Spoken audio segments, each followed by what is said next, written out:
Listen, you smell something? Human emotions are materializing in the form of a viscous psychoreactive plasm with explosive supernormal potential. What a discovery, a psychoreactive substance. Do you know what this equipment is used for? Boggle or Super Mario Brothers? We'll have fun! They're still doing it. Really quite good work there.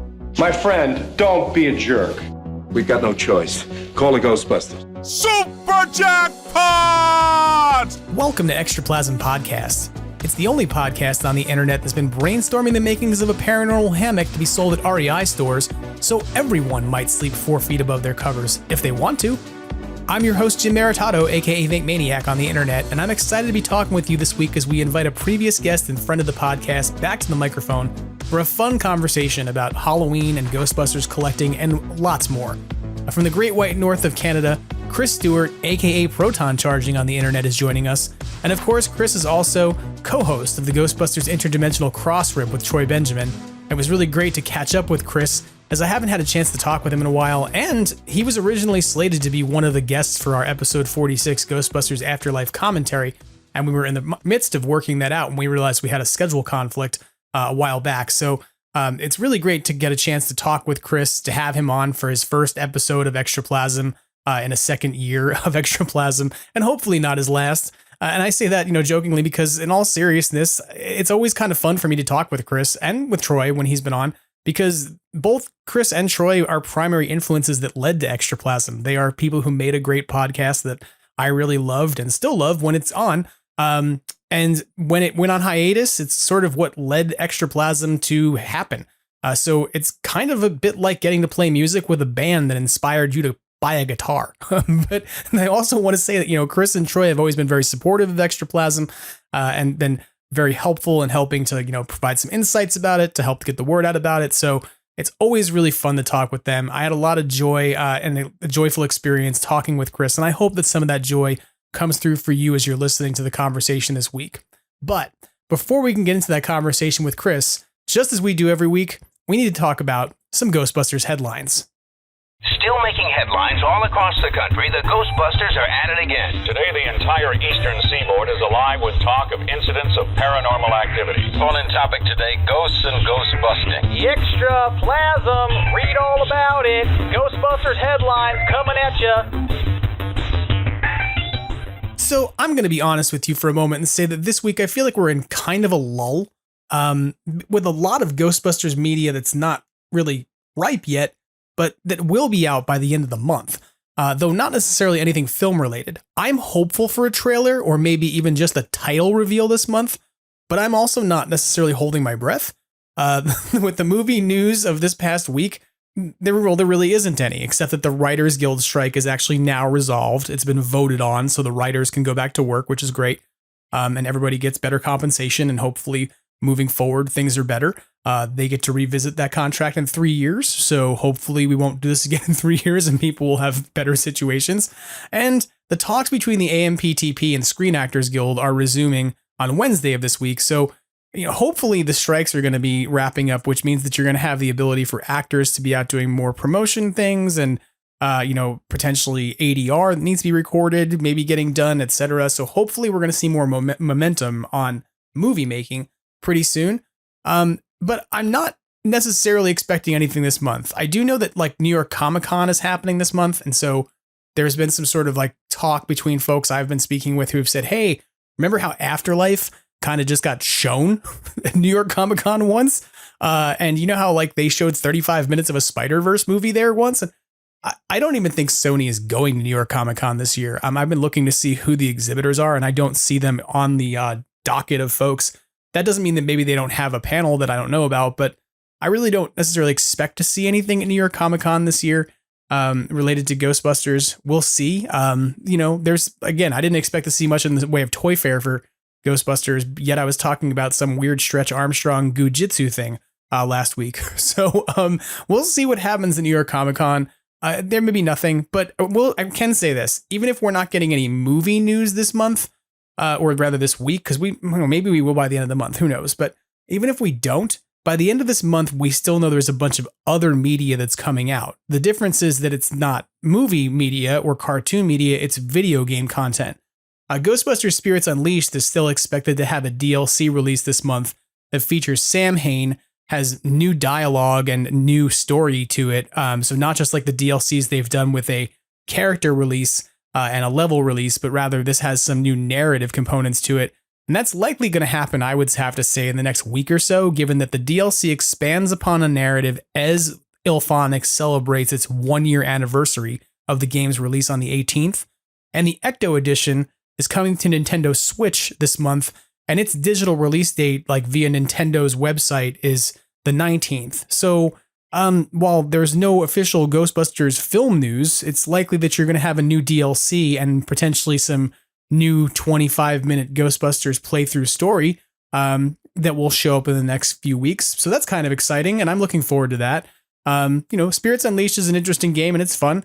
And hopefully the DLC maybe might fix the trap glitch that's letting people break out of the trap over and over. Please, IllFonic. But if nothing else, we're going to get to see Sam Hain, which is kind of fun, because when's the last time you saw Sam Hain in anything? That anybody picked up that character and did anything? It has to be, Extreme Ghostbusters? So I'm excited. I'm really eager to see what's going to be coming out of that and to see what IllFonic has up their sleeve over, after a year of producing this game and getting people really excited and on board with it. And with the Ecto Edition coming out, you've got a whole new swath of players who are going to be coming in from a different platform who've not had the chance to experience it. So it should be pretty exciting. And following on the heels of the anniversary of Spirits Unleashed, the new nDreams VR title, Ghostbusters Rise of the Ghost Lord, will also release by the end of the month as well, with the anticipated release date of October 26th. We got to find out a little bit more about that this week because beyond the trailer and limited demo footage that we've seen in the last few weeks, Sony announced via social media that they had new information to share on Monday. And the latest information that's been posted to ghostbusters.com/VR illustrates that there's going to be 2 different editions of that game. One will be a standard edition, and the second will be a full containment edition. And apparently the full containment edition is going to include 4 different equipment skins, 10 additional playable avatars, something called the Slimer Hunt feature and collectible, which I'm not 100% sure on what that is, but, Hunt Slimer, that sounds, how could that be bad? Unless you're Slimer. And there's apparently additional bonus content listed here. The key thing I noticed in this listing of stuff that you can find over at ghostbusters.com/VR is that they discuss the idea that you can pre-order now to get the full containment edition for a limited time, meaning that you have to I'm guessing potentially you unlock some of these other things through gameplay and you get this early by doing the, by paying up front for it. But they talk about the idea that you get a full game plus 6 months of upcoming DLC and bonus content at a discounted price. Now, Spirits Unleashed, its platform model has been that you get the DLC for free. We've never had to pay for it. You pay for the game once and that's it. We've not actually had to shell out money for a DLC, and it's been offered to us as part of what came with, your license for the game, to download it and play it. Whereas this is sounding a bit like potentially the model for the VR game is going to be that you may have to pay for additional content, and that over the course of, several months, if you are buying this full containment edition, you can get a discount because you'll get the first 6 months of upcoming DLC for included in what you're paying. So this is still a little vague and unclear to me as to how that's going to work. And I wish there was a little more concrete explanation there, but it is what it is. It's kind of interesting. If you're going to be getting this thing, you may want to look at the full containment edition rather than the standard, because it's going to get you access to these other playable avatars, the skins, and whatever a Slimer Hunt is, as well as the DLC. You can do that if you go to ghostbusters.com/VR. There's 2 links there that will let you pre-order with a discount. If you're on MetaQuest, you can pre-order for $5 off. And if you're on PlayStation VR 2, you can pre-order for 10% off. Again, that game's coming out on the 26th of October, and it looks to be pretty interesting. I'm not really sure, how the story mode's going to play out, and I don't think we're really going to know until the game comes out. But I also think it's kind of weird, like it's a VR game. So what can you really see what that experience is like if you go watch it on a YouTube video, or do you really need to, kind of get behind the equipment to play it? So, and one final thing to sort of remind folks is that if you're on the MetaQuest 3 and you're buying that version of it for the latest version of hardware, They have announced that there's going to be a specific mini puffed mayhem game that's essentially like got mixed reality capabilities that makes it look like you have mini puffs invading in your own house, which is kind of exciting. So, I mean, to me, like, that's like, I just want to have that. I don't even need a whole game. Just give me the ability to put on goggles and then imagine that mini puffs are storming across my bedroom or invading my kitchen. That's kind of fun. But, you know, if you're into this, I have to say, I'm not sure if I'm going to be able to play this or get an access to it because I don't have any VR equipment, and I'm probably not going to shell out money just to go play this. I know I joked about how I was going to, but after looking what the cost of doing so would be, I'm kind of like, well, that would be foolish. But I would be eager to try this. If anybody has access to a Meta Quest or a PlayStation 2 VR around the Southern California area who wants to give me an opportunity to give that a shot, I would be down for it. But you know, I'm eager to see what this looks like and how it plays. And I have to say, like, I don't really know if there's ever been another, like, I think there's one other Ghostbusters VR game that came out for like 2016 that has Patton Oswalt voicing Mowgli in it. That's kind of more like a tech demo than anything else. So this might be like the first actual like interactive at home Ghostbusters VR game. You know, there's been things like The Void and there's been things like Hollowgate, but it's kind of interesting that like this may be opening like a new avenue of entertainment that I don't know we've really done before. This kind of immersive, you play as a Ghostbuster hands-on at home kind of thing. The closest thing I could think of would be Ghostbusters the video game or Spirits Unleashed. So it's a pretty interesting thing, if nothing else. Let's talk about some merch news for a couple moments. Perhaps the most head-scratching merch news of the week, and I'm going to be honest with you, kind of inspired my conversation with Chris Stewart, is that sports supplement brand EHP Labs announced they will be releasing a line of 9 Ghostbusters-themed products in 3 different flavors.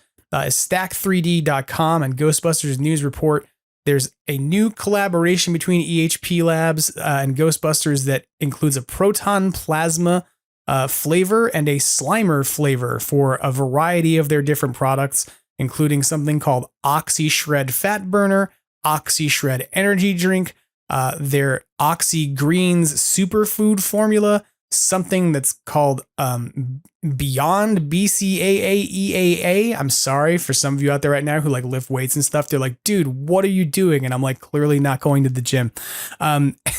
These are all products that are going to be made in proton plasma flavor and Slimer flavor that have, a big cartoon Slimer on the container.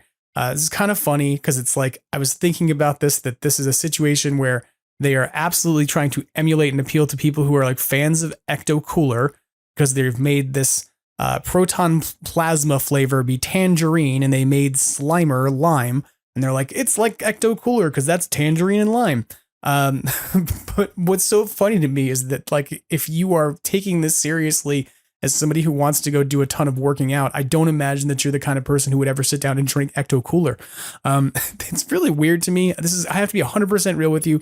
This is what kind of motivated my conversation with Chris, and we're going to talk about it during, the conversation with him in a bit. So I don't want to bury the lead, or sort of just tell you everything that Chris and I already talk about with relationship to this. But there's one more entry in this that's a Stay Puft Marshmallow Man themed mini puffs, marshmallow flavor of their blessed plant protein. I looked at this originally and said, "Who is this for?" and jokingly said Matt Cardona. So because that's who I would know who lifts enough weights that they would need this, who's a huge Ghostbusters fan. And this isn't to put down on anybody who's like out there doing, working out and who's like, I need a pre-workout solution that also I can call ectoplasm. That's fine. Great for you. I just thought this was so weird because I'm so used to seeing Slimer and Ghostbusters characters used to market, for lack of a better word, junk food, right? Like soda, Ecto Cooler, candy, fast food, Zaxby's, chicken sandwiches.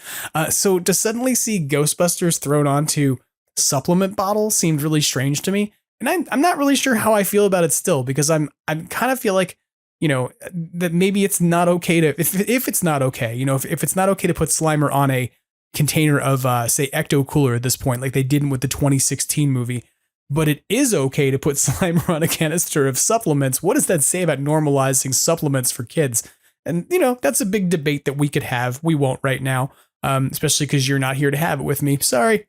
But the point being that it's kind of a strange, I don't know, just a strange branding to me. It's a product line that I would not have imagined.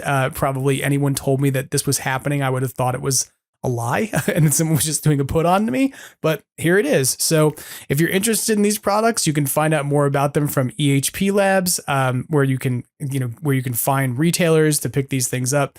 There are, again, 9 different products that you can check out that are going to be opportunities for you to feel Ghostbusters-y while you also get your workout in.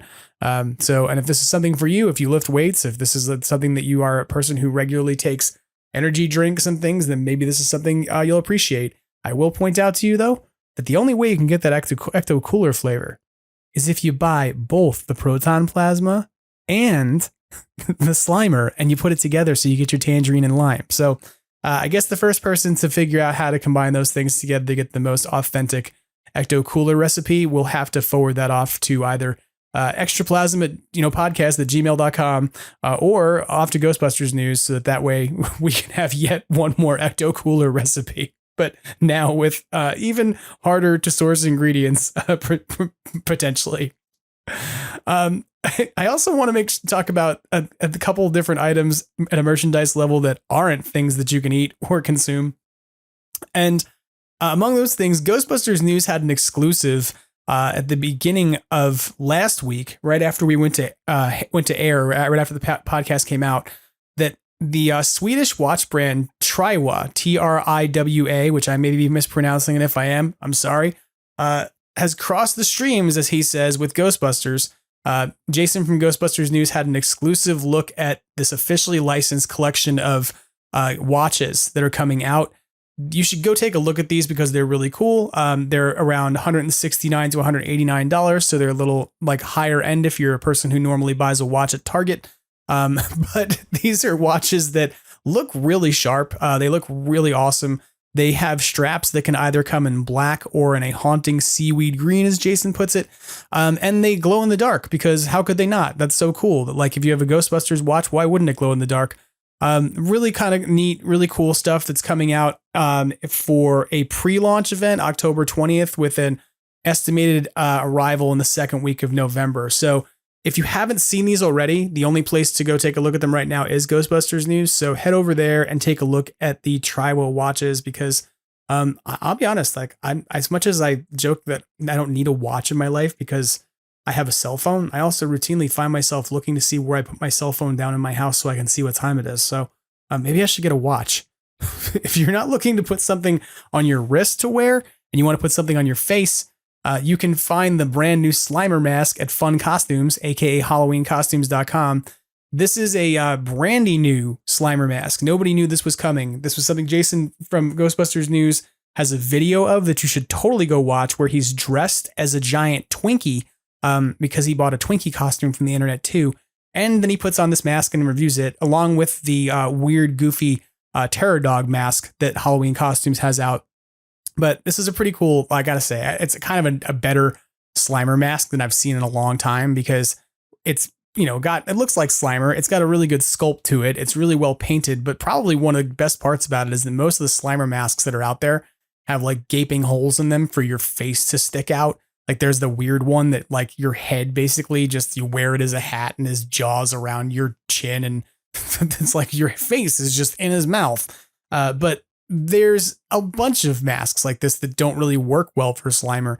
And some of them have like eye holes that are cut behind latex where you can't see. What's cool about this one is they actually put the eye holes inside of mesh, and that mesh is the back of Slimer's mouth. So your face essentially sits behind where his tongue would be, etc. But you can see out the mesh and see out, see it and walk around, etc. So it's a pretty cool idea actually, because it eliminates the problem of a Slimer mask that doesn't look, like a full Slimer. It looks like it's just somebody wearing a hat or part of it. Like it looks like somebody wearing a Slimer like as a toque or something. It's very strange, but not this. This looks way more awesome. You can go check it out. Again, go watch Jason's video because it's funny. But if you go to ghostbustersnews.com, you'll certainly find it there. But if you just want to go buy it, you can go through to HalloweenCostumes.com and grab it for $49.99. In other merch news, and what I'm going to call like discount corner, which is not going to be a real segment, I don't think, but we'll see. Maybe I'll decide that it is, and I'll get some weird musical sting.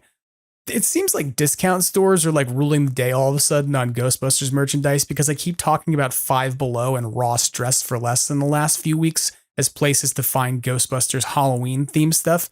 But as it turns out, if you've been looking for the remote control 4x4 from Jada Toys, that was like an Ecto-1, but if it was a big giant, like monster truck, that thing has turned back up at Ross department stores, aka Ross Dress for Less. Ghostbusters News reported on this, and you can go out and look for it at a Ross location near you. Again, Ross is one of those places where you can't really buy the stuff online. You've just got to find it in store by your house.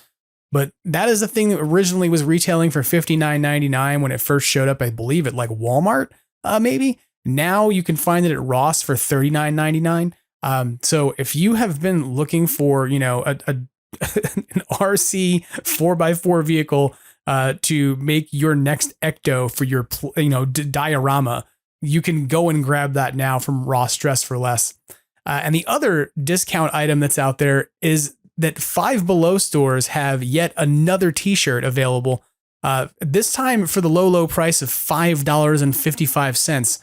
This is a retro style design that has like the Ghostbusters and a bunch of different pastel colors looking like neon and things, and a black and white photo that's been dressed up with like sort of laser colors. This is a shirt that if you can't find it at Five Below, you can absolutely find at Kohl's. I actually posted a link to this in the Instagram stories on Monday for Extraplasm, and it's something that has been out for a while. So both of these items are like not new necessarily as much as they are newly available at a discount chain. And to be real, for $5.55, how could you go wrong on a t-shirt? The one thing I will say is that Jason from Ghostbusters News points out that he's got reports that the measurements on the shirt run small. So if you are buying it, you may want to buy one size bigger if you find it at a Five Below. But I mean, let's be real, less than $6 for a Ghostbusters shirt, not a bad situation. So if you can pick one up and find it, go ahead. Let's talk about unofficial Ghostbusters merchandise for a couple moments. Not that much to talk about this week, but Chinese brick manufacturer Mold King has decided to put out a Ghostbusters 2016 set. And when I say brick manufacturer, I mean like toy bricks. So not just like, hey, they make bricks, but this is one of those companies that essentially knocks off Lego and makes I don't want to say inferior version of a product, but makes, a copy of a Lego brick. It's one of those things about Lego bricks is that there's lots of different companies that knock them off. And if you've ever seen different companies that, make the Ghostbusters firehouse, I don't think Mold King does that one, but Mold King tries to be a little bit more legit. This is not a company that put the Ghostbusters logo on something because they don't have the license. So that's worth considering. But they have an item out called the Ghost Hunter Bus, which has apparently 2,468 pieces and has essentially recreated the Cadillac Fleetwood from Ghostbusters 2016. It has doors that open and close. It has a roof rack that's relatively accurate to what's in the movie in terms of the items that you build, etc. It's got a really detailed interior, and essentially it kind of takes notes from the Ecto-1 that came out for Afterlife. In fact, I believe that if you look at the stickers that come with it, it has similar stickers, but not the Ghost logo. So, and not the Ecto-1 license plate either, which is another key thing to think about here, that if you do want to pick this up and you want to make it look like Ghostbusters, you're going to need to pick up at least a couple repro Lego, door logos probably from another set in order to make that happen. But I have to say, I'm not a huge fan of Ghostbusters 2016. I'm not like, that car is not the thing I think of as my Ecto-1, but looking at this set, depending upon its build quality, it actually looked kind of cool. So again, that's made by Mold King, not mold as in like the green stuff that grows on bread when you leave it out for too long or something, but Mould King. You can find the set is called Ghost Hunter Bus.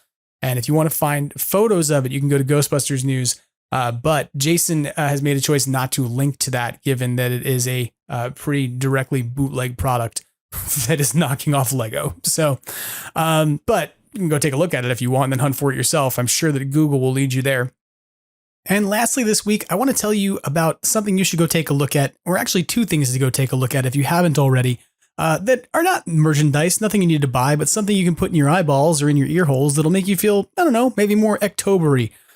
First off is if you haven't already seen it, you can go take a look at Die Geisterjäger's setup from a recent convention that Ghostbusters News has coverage of. That is just freaking absolutely amazing. I'm always amazed by the German Ghostbuster groups, and in particular, Die Geisterjäger took, they're like a consortium or a group of different Ghostbusters fans from around Germany who took like 4 years off from conventions between COVID and between just kind of taking a break from a year. And in that time, they have built an amazing array of things, from mini puffs that are animatronic and burst their way out of a bag of marshmallows, to a haunted house that you can essentially walk through that's a recreation of the Eldridge Mansion, to a freaking simulator of sitting in a gunner seat and chasing after Muncher with an interactive video screen and a neutrona wand. This is an amazing project that they put together that every time I look at the video of it, I'm like, I want to go to Germany and just hang out and like play with their stuff. And in this case, it's something that was totally like a multinational effort. The Alberta Ghostbusters apparently contributed as well, by taking GoPros and like shooting the footage, driving through the same route, right, that the Ecto-1 had to go through for Afterlife when they were filming in Canada to get the footage for this simulation that, or simulator they made. So if you haven't seen this already on Ghostbusters News, please go check it out because it's pretty awesome. And the other thing I want to tell you about that's out there to go take a look at that's pretty cool is, John Yerkeba was on last week talking about October, and his plans for October have been a little bit turned upside down by the fact that while we were recording the podcast, his computer died. And so it kind of shifted what he's doing. And I think you're going to see some artwork from John coming out relatively soon. But in the meantime, if you're trying to get your October fix, I want you to know that October is bigger than one artist. There's, a variety of different Ghostbusters themed artists who are out there doing artwork right now. And one of them who I want to sort of give a shout out to is Richard Crypt, aka Richie Crypt, RICHICRYPT on social media. Richie is out there doing an October project, producing a real Ghostbusters comic book, one page at a time. It's coming out basically each day. There's a new page. So there's about 10 pages of the story out there already. The way to get access to this amazing story he's telling and the amazing artwork that looks like it's something straight out of like, I don't know, a Now Comics, but way better, is to go over to Richie Crypt, RICHICRYPT on Instagram or Twitter, and then click the link in the bio to go to his link tree and open up his Discord. And in there, if you go into the October channel in the Discord, you're going to find this like sort of story that is being told and coming out page by page by page. It's really neat. So I've read a bunch of it so far. I'm looking forward to looking at the rest of it over the rest of the month. So if you haven't taken a look at this, feel free to go take a look at it. And of course, as other artists, John Yerkeba is still going to be working on things, are putting things out over the course of the month. Don't forget to support the folks who are producing an awesome October. Okay, so that about wraps up our headlines for this week. Let's go ahead now and turn to the conversation I had with Chris Stewart, where we have some fun talking a bit about weird Ghostbusters items, as well as Halloween 2023. Joining me on Extraplasm podcast, returning for the first time in a while, an OG legend of all sorts of Ghostbusters podcasting, kind of like the I don't want to say the grandpa because that makes you sound old. You're not really old. Oh, I'm fine with that. But you are like kind of, I would say an OG podcaster because Chris Stewart of The Crossrip, the podcast that, we all love and helped to inspire this one, is joining us for Extraplasm. How are you, Chris? I'm fine. It's spooky season. Or fall, whichever, depending on how much Halloween you can take in your life. I'm a fall type guy, so I'm really enjoying the days right now, and that's without even taking into account that we still have, Halloween coming, so I'm doing good. Although this is a bad year for Halloween, because Halloween falls, I think on a Tuesday or something. Yeah, it's on a Tuesday. It's on a Tuesday. I started making a list, and I sometimes try to run it past people and then their eyes glaze over, so I stopped talking about it. But I've been trying to build a list of best to worst day of the week for Halloween to fall on. And weirdly, like Monday, Tuesday, Thursday are kind of the worst. You'd think Wednesday would be bad too. I can hear everybody has eyes glazing over now. But the point being, I argue that if Halloween falls on a Wednesday, then you're equidistant from 2 weekends, which makes it like you're kind of able to share the Halloween weekend spirit over 2 different weekends, legitimately. Right. Whereas a Monday, a Tuesday, and a Thursday, it's just, like if it was Monday, you're tacking Halloween on as almost like an afterthought. The weekend that just preceded it, where presumably all the Halloween party and fun stuff happened.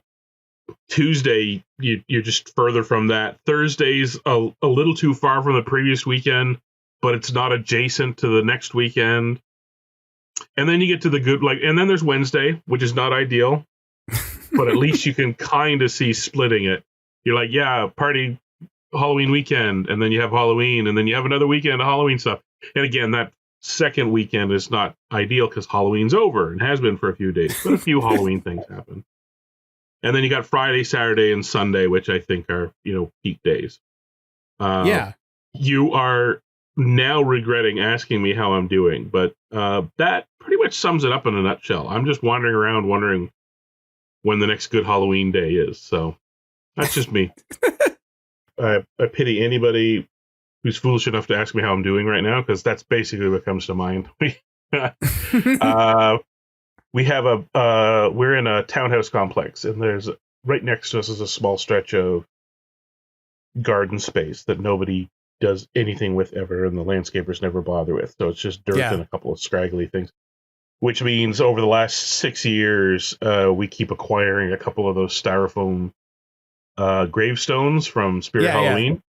Yep. Or there was a party store here in town that had been around forever and closed down, and they had a few, so we bought them up real cheap and all that. So we're up to 13 or 14 gravestones. Oh, nice. Over this stretch of land. So we have we put up the cemetery, which I guess will eventually turn into a family euphemism for it's Halloween time. Is we put up the cemetery. We have a neighbor around the corner from us who puts up a cemetery, and they may have moved. But theirs was a weird cemetery because it was like all the headstones were political events or things that happened in the year. And then you'd drive by the house and it would be like democracy. And it would just be on the headstones. You'd be like, oh, wow. Okay. That's pretty dark. Yeah. Nothing says let's completely ruin the fun of Halloween than dragging politics and topical news into it. Yeah. I always wanted to know what they give out, though. You go knock on the door. What is it that they hand? Do you get candy, raisins, or do you get a raisins and a political leaflet? Yeah. So exactly. Don't do that. Don't start handing out raisins and political leaflets. That would be weird. No. Well, I was at a family gathering, and the parents were all kind of chatting Halloween and stuff like that, and kind of had put the math together that the price point between buying bags of little Halloween candies and hitting Costco for full size was close enough that you could decide over one or the other. And everybody was like, oh, that'd be great. We should switch to the big ones. Kids will love us. And I was like, if you switch to the big ones, you can never switch back. No. You are the house that gives out full size. You have. Yep. It feels weird that I take Halloween this seriously, but I also don't take it this seriously. I take it seriously in very strange ways. Well, I mean, I've talked about this in the past week that my Halloween display has been up now for a week, where we have 2 projectors in the windows projecting 10-minute shows of ghosts and proton streams blasting away, and Slimer comes up to the window and makes faces and whatnot. Right, yeah. And then we've got our skeletons and our animated spider, and we've got an 8.5 foot tall Stay Puft, and the week of Halloween he's getting replaced with a 15-foot one because we don't want to leave him up the whole season because we're worried the Santa Ana winds will just carry him away and he'll become like a balloon. But like that's for me, like that is part of my thing. It's like we don't have kids, but I need to do this for my house. It's like we don't do this at Christmas time. And we moved in, our neighbors were like, hey, the last people who lived here are really big at Christmas. How are you at Christmas? And I was like, don't know, but just wait. This is our first house and we're gonna do Halloween. And so like since then it's just kind of grown a bit, but it's also weird because like I'm not out there because I've got to make my kids happy. I'm more out there like making the neighborhood excited about it. And so like I got this very bizarre knock on the door the other night. It was like 7 p.m. and we're not expecting anybody. We're like, who is that? We opened the door and it was just like some kid in torn jeans and a flannel, and she just turned around at the door and was like, hello, I just wanted to say I really appreciate all the work you put into putting up your Halloween decorations and I enjoy them every year. And I was like, thank you. I was like, that's very like just gratitude walked up the driveway. That's weird. It's like this generation of kids is really nice. But yeah. Well, I'm trying to make the most of it right now because the youngin is not quite a teenager, but I can feel a little bit of that coming on where soon we're going to hit the too cool for Halloween phase. And then, which comes with its own things. Like if they're still into Halloween, but they're not into the trick or treating and all that, well, then you at least get another few years of hanging out watching horror movies and all. Well, horror movies that are more age appropriate too. He's on a campaign for us to let him watch Terrifier, and I'm like, no, I've seen it, and no. Well, when can I see it? I'm like, possibly never. Like, no. You cannot see the Terrifier. College. When you're in college, living in a dorm and not in my house. When I cannot physically stop you, you can watch it. How about that? But yeah, like I said, townhouse complexes are great because they're kind of like closed little Halloween ecospheres. Yeah. I mean, not everybody in the complex totally gets into Halloween, but I would say, easily 3/4 of them do the trick-or-treating candy thing. Mm-hmm. And a third really get on board with putting up the decorations and all that. That's cool. Yeah, and a couple of them actually go all out. They make tiny little haunted houses for kids to walk through and all that. So, and because it's essentially a closed loop, we not only get the kids in our complex, but nearby neighborhoods and all that. They like to bring the kids and drop them off and let them do the loop and then off again because it's a safe closed loop. So so that's okay. Like I said, I'm going to make the most of it while I still can. I found an old. We'll have to put an aside in here to explain to people. One of those little FM transmitters so that you could play your phone or your Walkman through the radio of your car. Mm-hmm. Ask your parents what that was all about, I guess, kids. But I found one I had, and I got really excited because I was like, I'm going to take an old MP3 player or like an old phone we have lying around, and I'll just turn it into like a looping playlist of Halloween stuff, and I could put a sign out front to tune into Halloween radio. And then I was like, who the hell would have a radio to listen to it on, right? This actually happened to us. There's a house in our neighborhood at Christmas time that, was like 4 blocks over. So it was like, oh, it's this big decorated musical house. We were like, okay, cool. Well, let's go walk over there. And we didn't think about it. We weren't like, oh, we need to take a device that does FM. So we just walked over there and we had our phones. And then we were like, oh, shit. Like, we have no way to listen to this. And then we were downloading apps on our phones that was supposed to like, let my Samsung phone do FM radio. And I was like, supposedly, this is the first time I've ever done this. And it's purely to watch a house play Christmas music synchronized with lights. This is stupid. Well, I had, it's still around here somewhere. It was a great, the iPhone or the iPod Nano. Yeah. Which I know a lot of people weren't super thrilled on. I had the one before it, which was just the stick with no display and all that. Right. It's just, the displayless one. That was ridiculous. Mm-hmm. And then they kind of had the Nano, which had the tiny little, watch face size thing. Right. And that one was kind of cool. It was like a proto iPhones or iPhone watch sort of thing because you could pretend to be. You could get a wristband for it and clip it on and pretend to be your watch, but it also you could listen to your music on it. Although it was a little strange because Bluetooth wasn't there yet, so you had like your headphones plugged into this thing on your wrist, tiny little thing, getting it caught on everything. But the one thing it did have is it had an FM AM receiver on it. You could use it as a radio, which I think probably made it the tiniest probably AM/FM radio I think you could possibly ever get. But whatever. The point is, I was super excited about putting together Halloween radio that could run for like the week before and stuff like that. But the trouble is the thing only broadcasts like 100 feet, which means maybe a couple of the units around me could get it, sort of thing.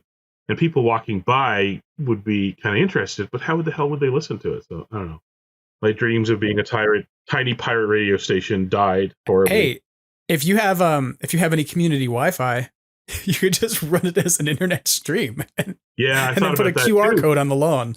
But I'm old enough that I enjoy what radio was and is still to a degree. So that for me, I'm like, it's kind of like the difference between owning an album and being able to listen to it on iTunes. It's like, I can get it on iTunes, but I kind of miss holding the album, right? Like, it's the same thing with radio. It's like, I could stream it to people, but meh. I don't know. Maybe I will. I don't know. Well, I have to say, one of those things that always is part of my Halloween season is your Crossrip Halloween mix episode, where you always, and to me, that's always been very much like a radio feel kind of vibe to it. In terms of okay. Well, that's good, because that's kind of what I want to do. I actually, every year, I'm like, the radio stations kind of the week leading up to it, play a little bit, like Thriller gets played a lot. It gets thrown in, and it's like, ugh, okay, sure. Yeah. Not that I don't like Thriller. It's just like, really? Like, we can't, there's nothing else? The history of Halloween music is kind of gone. Like, stations just won't play it. These things are such statistical top 40 machines that getting them to play anything outside of a certain bandwidth just nearly impossible. And even worse, the places that are still classic rock stations still don't play the stuff that suits Halloween, right? Like Edgar Winter's Frankenstein should be a no-brainer at Halloween time on a classic rock station. Nope. Half of Alice Cooper, well, most of Alice Cooper. Nope. Like, he's got so many great ones. I played a few. Like, you would even think that like mixes. Rock stations would just decide to play some classic Misfits tracks. There's enough of those that you could drop in at Halloween season that feel like they fit. Christmas music, right, is huge. Like, Christmas music. I mean, if you went to a Michaels store here, like in California right now, they are playing Christmas music. Yeah. You're like, we haven't gotten through Halloween yet. You still have little like Limax glowing houses on the shelves, but you're already playing Christmas music.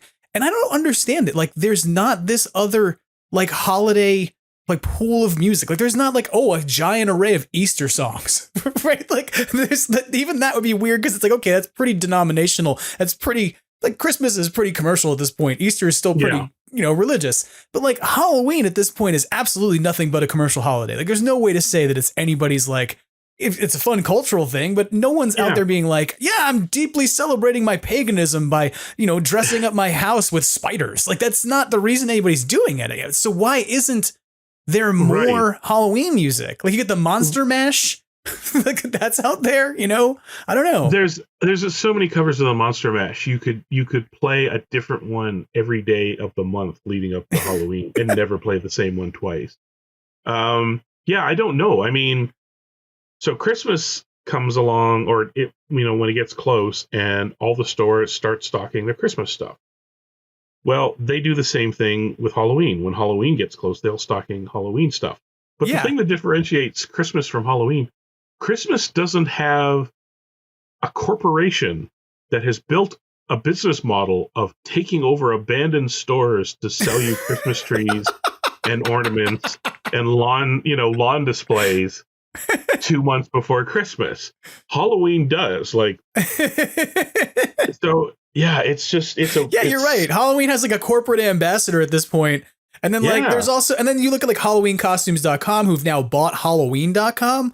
Like that's now also a store they own. If you go look, they have fun.com, HalloweenCostumes.com, and Halloween.com are all theirs. So you're like, there's some pretty big brand ambassadorship here. Like, why isn't anybody, like we were talking about this a few weeks ago, me and Matt Zunick from the LA Ghostbusters were talking about the idea that Spirit Halloween is the harbinger of what 90s retro pop culture will be coming back and be shoved in your face. So it was like, you look back a few years ago and it was Hocus Pocus. And it was like, they were pushing Hocus Pocus stuff at Spirit Halloween. And so all of a sudden Hocus Pocus was back, and they still are. And then it was like Beetlejuice, and it was like, oh, here comes a Beetlejuice sequel. And then like right now what they're pushing is like Killer Clowns for the last year and this year. Yeah. And this year's big thing is Mars Attacks. Right. So it's like, given this giant empire of resurging movies that Spirit Halloween seems to have tapped themselves into in terms of marketing, why isn't there like an album? And do you remember this? You have to, because you were around for things like this in the 80s and 90s. There would be like spooky mix CDs for Halloween that would just have like 15 tracks that were the horror, like the Halloween music, because that's all that existed. iTunes killed that. iTunes killed that a lot. Just now it's playlists take over that, like on iTunes, like curated ones that Apple puts together, and then other people's. And Apple worked pretty hard on that. Like one is called Hipster Halloween, which gets some real deep cut stuff in there that I really like. And then some of the radio stations, like what's his name from A Tribe Called Quest, he has like had an Apple radio station that did a Halloween. He did a couple Halloween specials. Snoop Dogg did one, although Snoop Dogg's is hilarious because Snoop Dogg, Q-Tip? Yeah, Q-Tip. Q-Tip had his radio, and his was all like hip hop. So he's playing like the Gravediggers and stuff like that. So I'm like, this is great. Like this is hip hop Halloween. I'm enjoying the hell out of it. And then you go over to Snoop's, and Snoop's just playing Werewolves of London and all this. Like he's having like a classic rock Halloween good old time.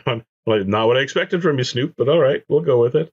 Yeah, this is something I struggle with, and nobody wants to hear about it, but it's something I think we all kind of are wading into, whether we understand it or not, which is we all have our memories of Halloween. Right. And we're all convinced as we get older that the Halloweens aren't as good as they used to be, and why aren't we doing enough, and should we do more? And then what I've begun to realize is that as bad as we think Halloweens are now compared to what they were then, it's sort of like having the same discussion about three different generations of kids watching Saturday morning cartoons. Right. Like I aged out of Saturday morning cartoon stuff, trying to think, like the Power Rangers era, so to speak, right? Power Rangers, Freakazoid. That wasn't even properly Saturday morning. I guess a lot of it kind of you could still watch, but it doesn't matter what the adults think of the thing at the time. The kids are enjoying the hell out of it regardless. So it's really just kind of up to us, give it our best shot on their behalf, and it's automatically going to turn into cool memories for them. And then they'll grow up and they'll do the same thing for their kids. Oh man, your Halloweens are not as much fun as ours used to be. And it's like, I wouldn't worry about that. But yeah, I guess I what I struggle with is like, I kind of want some of the fun stuff of Halloween. Like I remember growing up, my mom,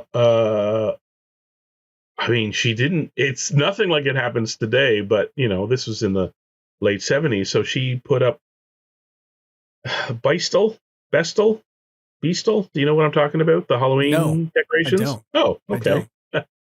If I said classic paper Halloween decorations, including like articulated skeletons and black with like cats. the little metal joints in them that you could like position and stuff. And the skeleton with the flame outline and the crazy eyes and all that.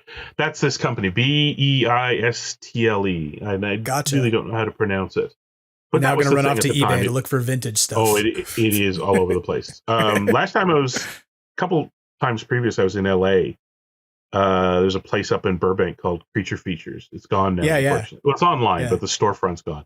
But they had seasonal displays, so it wasn't just collectible monster stuff and all that. But they had a couple Halloween like display cases. oh man, they had like some 60s Halloween, cardboard Halloween, and I'm looking at them going, we had boxes of that stuff, just fantastic. Anyway, that's all we had. My mom had that and the red and black streamers, and she got some yard pot lights in the 70s. It wasn't, no LEDs, no spotlights. It was just those big round 2 inches of glass on top of them floodlights that you could stick into your yard. So she had one of those that was in red, and won the local radio stations. They were giving out prize packs to people who decorated for Halloween. So that Halloween, we were all decked out. We got like free pizzas and bottles of pop. And like I say, like in retrospect, I'm like, man, we didn't do a hell of a lot, but it was just the thing is stuck as this fantastic event. Yeah. And stuff must be going on all the time for Halloween. During the pandemic, I had some friends that were associated with various media outlets and all that. And I put together a package to like, do you guys want to try and pitch this idea to your clients, your media clients and all that, to try to, because it was the pandemic. Nobody was like, the trick-or-treating was going to be really on the down low. Like it was going to be a real, we had a couple of real suppressed Halloweens in there. And I was like, well, this is the time to maybe double down with the Halloween we see on television sort of thing, or on the radio.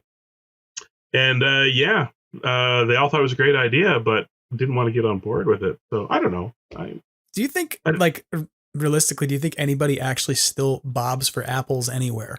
Yes, I think there must be. To me, that's a television Halloween thing. Like that's from that era, There's 2 groups that I think that must absolutely still do it. Provided there's any of these remaining like Protestant church community groups that don't have sticks up their butts. So if they haven't gone off the rails, because I remember this as a kid, the church was Halloween was fun, and it was for kids, and they did not feel threatened by it in any way, shape, or form. So there would be the Halloween parties, right? Because it was one part church, one part community group, right? The community part out. So I think there must be still a few of those around, but I bet you dollars to donuts, Boy Scouts and Girl Scouts. Yeah, you're probably right about that. Across North America, they probably still do their Halloween parties, and they probably do a lot of the classic stuff. Like I bet you there's probably still some. Unless we haven't heard and some kid drowned somewhere in a bobbing for apples thing, and now nobody bobs for apples anymore. It's like, that's the expanded version of, you better make sure you check all your kids' candy for razor blades. You better make sure you know how deep the apple bobbing bucket is. Your kid could fall in. Yeah, well, the new one this year is, this year is the killer app, so to speak, for the Halloween urban legends, because previously it was check your kids' candy for tampering. Yeah. Because there might be drugs inside, poison inside, right? Razor blades inside. 3 things that if you looked for it are pretty easy to like spot.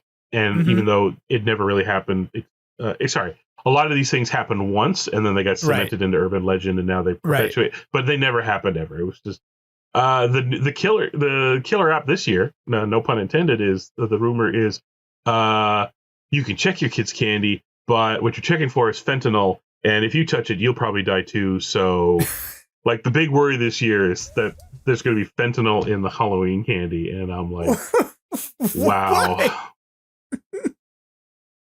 So now I'm just waiting for Factory works hard sometimes, I think, Oh God! So now I'm just waiting for be sure to like rinse your kids, mini candy bars off in hot water. I'm like, oh God, it's not even.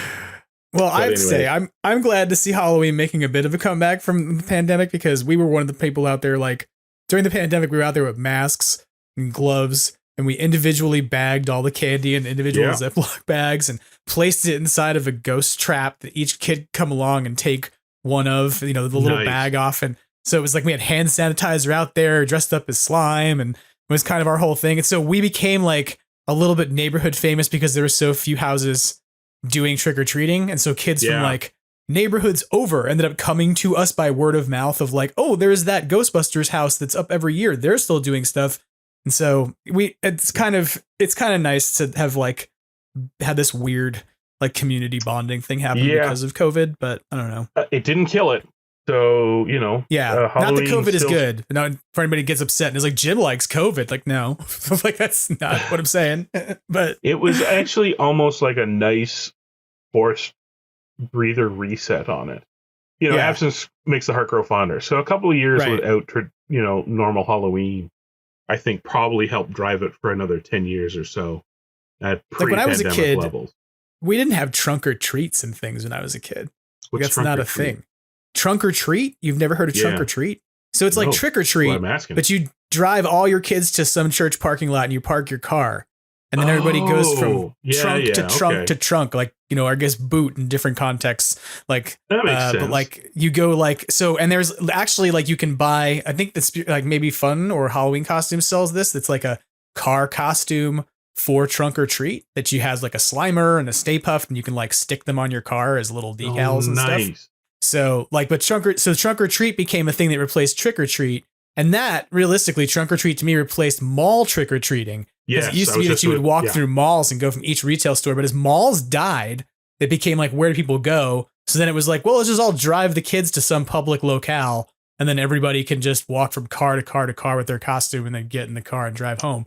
Yeah. And so COVID kind of killed that off. It was weird. The mall ones still exist. Again, I think if you drew a line on a map of North America, the survival of like malls as we understand them is directly proportional to how bad your winters are. Yeah. Because even though I know even Canada, I don't know of any malls that went away. I know they keep sometimes getting overhauled, but I can't think of any we've lost. But mostly that's because for whatever they're like during the summer months, once you get to winter months, and you know, for large chunks of Canada, October, there's a good risk it is going to be freezing cold on Halloween night. Like I remember trick-or-treating in a skidoo suit. Or the Canadian classic. The joke, the Canadian classic is the boys put on like tons of warm clothes and then get in their junior hockey gear. So while it's not terribly creative, it was a very good costume, you know, right? Because you could wear a toque and then jam your helmet on top of it. Your jersey was built to be huge, so you didn't have to put on your padding, but you could put on tons of sweaters and undergarments, and then put the top gear on, and you know, you didn't put your skates on, you just put on your winter boots, and that was pretty rock solid for trick or treating.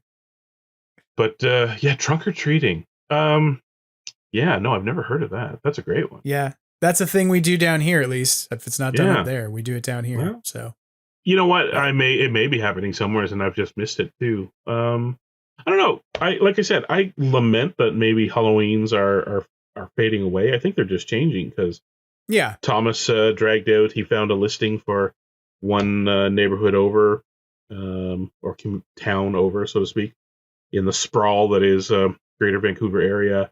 They have their Halloween harvest pumpkin thing set up, like a pumpkin walk. Yep. Which is, you know, again, that's the other thing.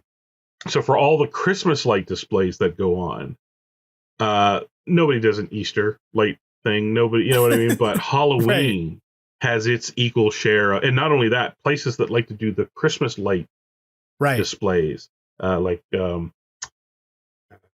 a giant gardening center greenhouse place here in the area, and they do a big one at Christmas where, you know, you have the marketplace where people come in and sell their jams and honeys and crafts, and there's carolers, and it's very Christmas in light displays. It's all very Christmassy. They do a Halloween one too because it's and it does just as well because you swap in the pumpkins, you change the colors of the lights. People can sell half of the same things, like mulled wine sells great both times a year.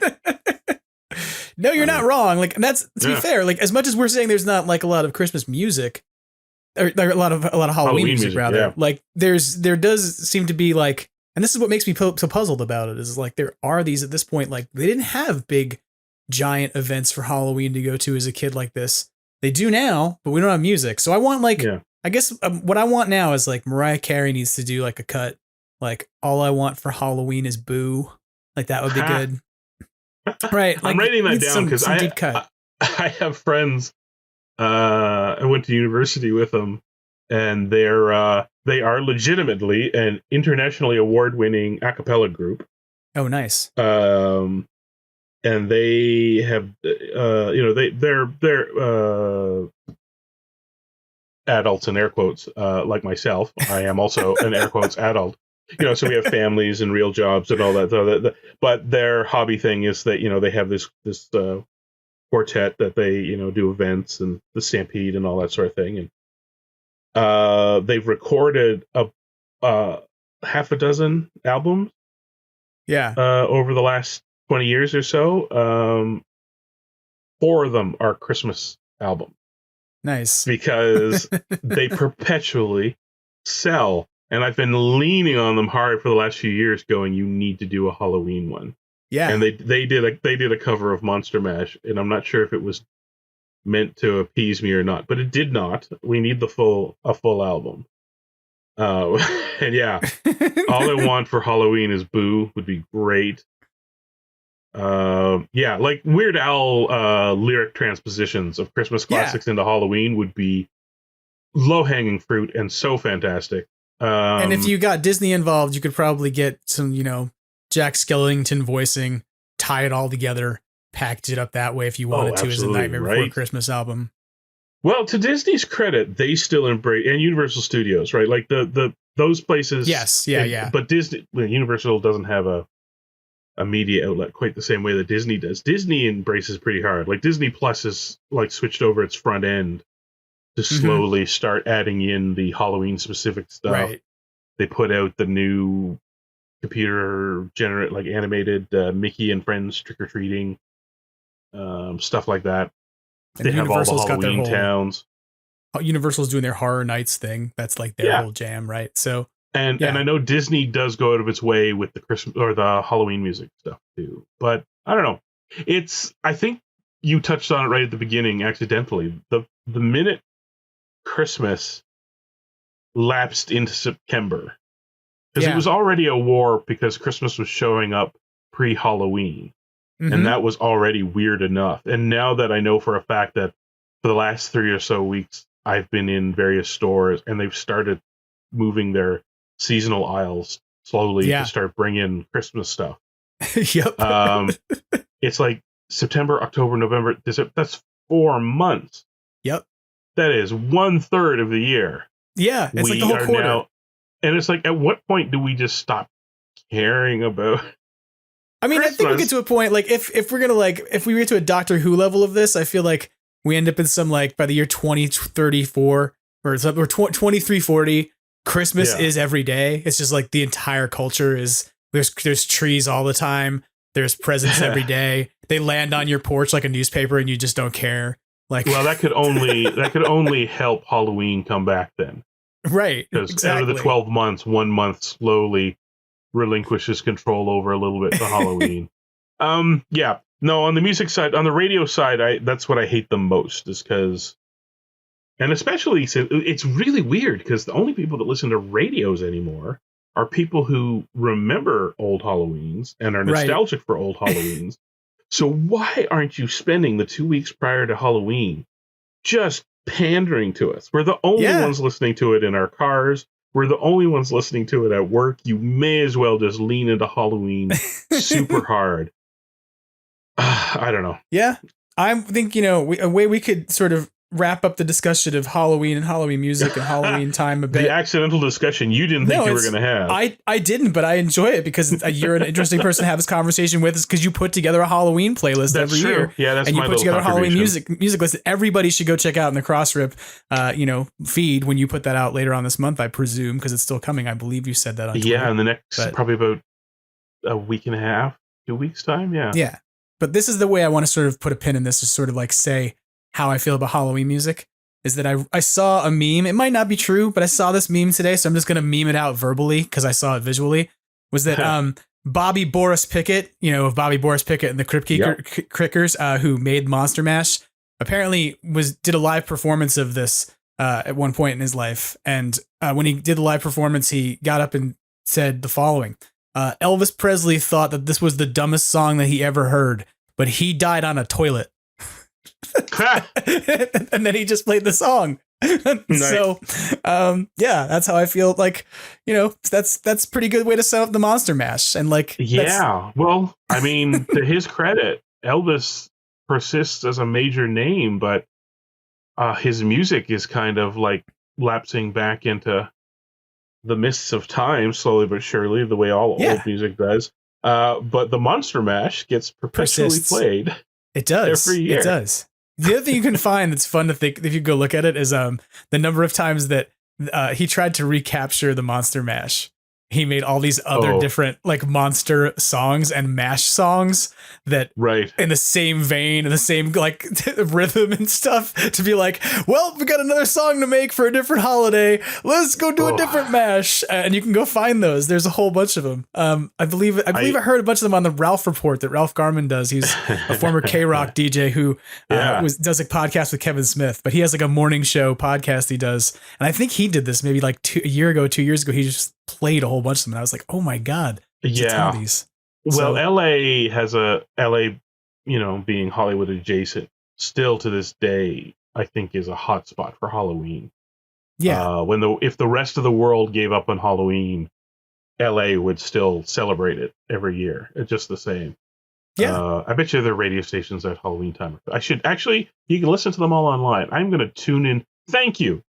I am now, you put the idea in my head. I'm going to listen around the world. I'm going to tune into various radio stations and see what the week of Halloween is like for them. There you go. And I'll report back later. All right. But you're going to be our audio reporter on this. It's your new investigative report. We'll touch base next year. Well, the other reason I wanted to chat with you and I asked you to come on the podcast this week is because I saw you talking about a thing that I had been talking about. And we're going to get into this, I think, a bit about the current thing. Sure. And then we'll talk about some older things. But like, I wanted to talk with you about weird Ghostbusters merch. Right. Because I know you just have been like going through the process of liquidating a lot of Ghostbusters merch, which I'm like, that means you probably have dabbled into some of your weirder stuff, like that you found in boxes and things. But the other thing you and I both saw happen was like, they put out Ghostbusters supplements that are coming out, like Oxy Shred or something. And you and I think both had very similar reactions of raising our eyebrows and going, what? Yeah. So, yeah. Well, where do we start on that? I don't know. I'll say this. I commented on it and I got a good idea of how many Gym Bros are also Ghostbusters fans, because they all took it, mildly personal.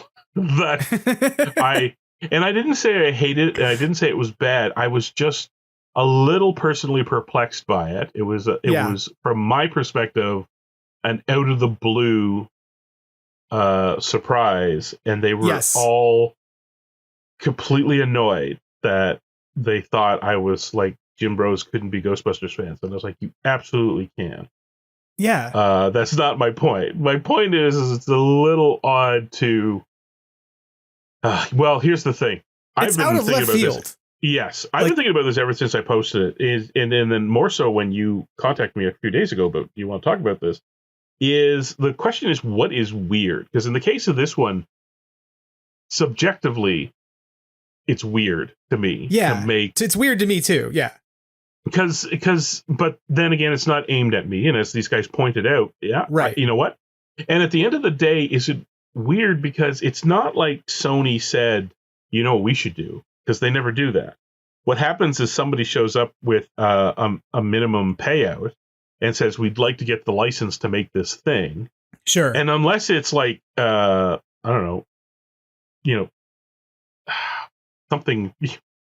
Let's put it this way. Let's reconvene should we ever get to the point where they're selling like Ghostbusters male enhancement pills, because that'll be the tipping point where Sony has legitimately stopped giving a crap about what they're taking their cut on. But for everything else, And again, if we, embrace the idea that Ghostbusters is as big as Star Wars, at least in terms of pop cultural impact, if not the size of its franchise offerings. And I believe it is, right? Like, we know for a fact that, that white paper, it's not like Star Wars clocked in on that list as a recognizable logo or anything like that. Like, it was Ghostbusters clocked in, on par with Coke around the world. So we know that means that Ghostbusters fans are all over the place doing all sorts of things. So, but yeah, so in that regards, it's like, it's not terribly weird, but then, it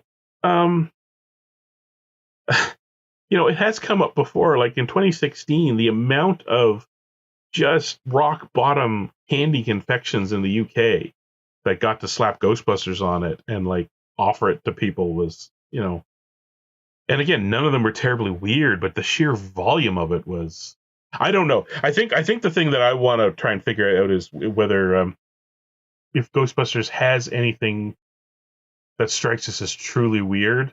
Like, and actually, and this is the thing I've been struggling with is we call it weird, but at the end of the day, the main thing that studios want is visibility. Right. So like I say, I think there's a line where between Ghostbusters Slimer scratch cards is high visibility and isn't terribly, too out there. And then you take a couple of steps to the left and it's Ghostbusters, Venkman's boner pills or whatever. And then you're like, and you're like, that might be a bit too far. And we can legitimately call that weird because I was thinking of, I think it was episode 7.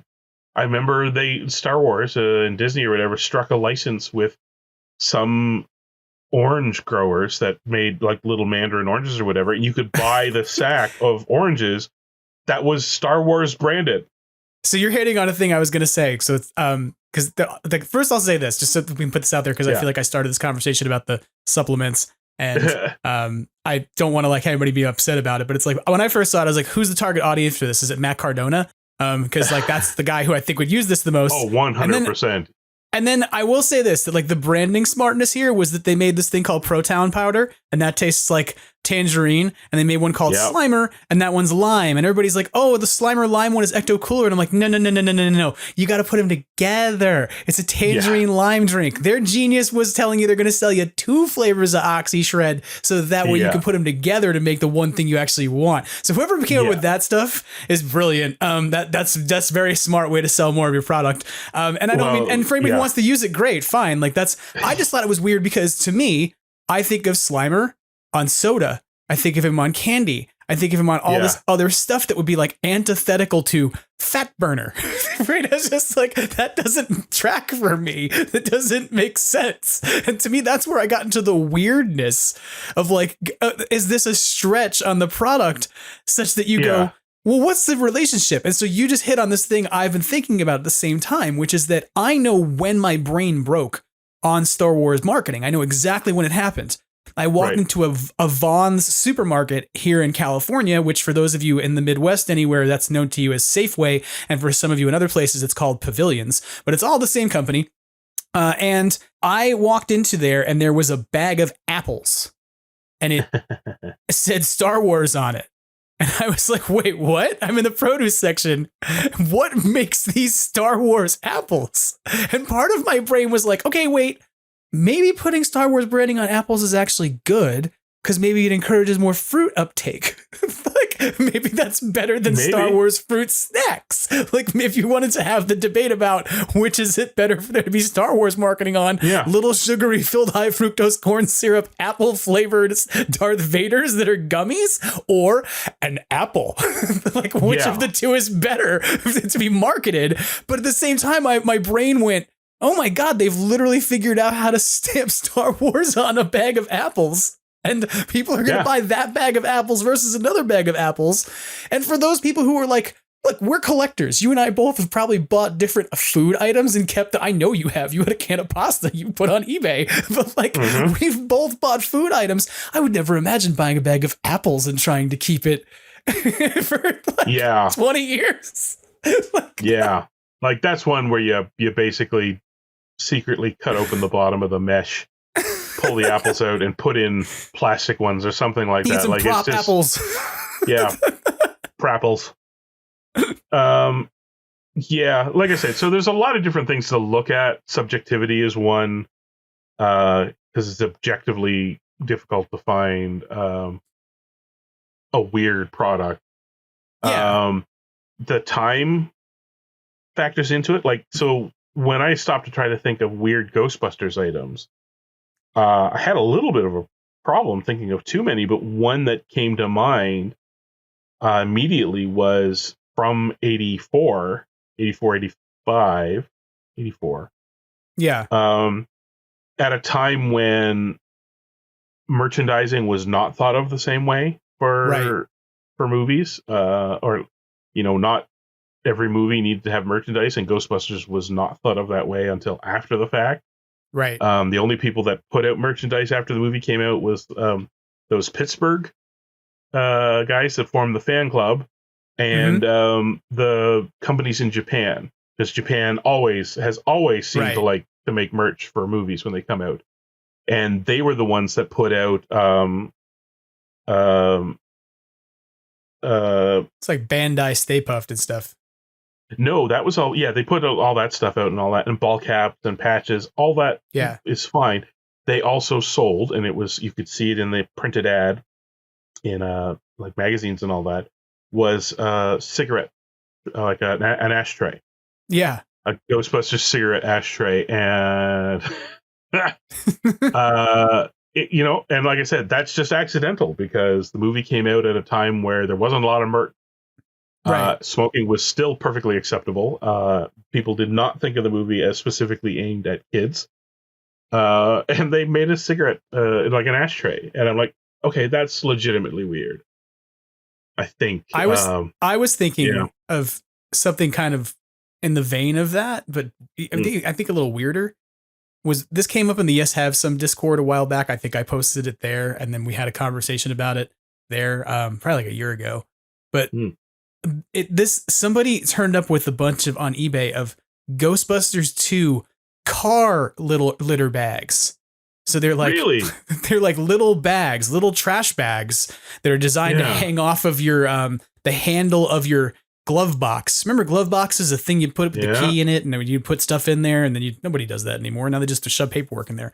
But like the glove, like in the world before the center console, they had you'd attach it to the handle or attach it to a seat back, and you'd throw your trash in it. But it had the Ghostbusters 2 logo on it, and you can find these on eBay now, and they are literally just tiny trash bags that have Ghostbusters logos on them, and you're like, who branded that? Like, who came up with like, that's just like such a weird thing to be like, hey, we can market trash bags to people for cars, not to kids, to grown adults who drive cars. Like, see, that's the thing. That 5 years difference between making a movie and merchandising it to people, that 5 years, it had completely shifted. Like from the beginning of the 80s, where everybody was flabbergasted at how many toys, you know, Lucas sold, to the end of the 80s when every movie had to have merch made for it. It didn't matter, you know, Ishtar had to have stuff made for it, and you know, you name it. I don't know, like is a trash bag for a car is unusual, definitely. I think weird. So.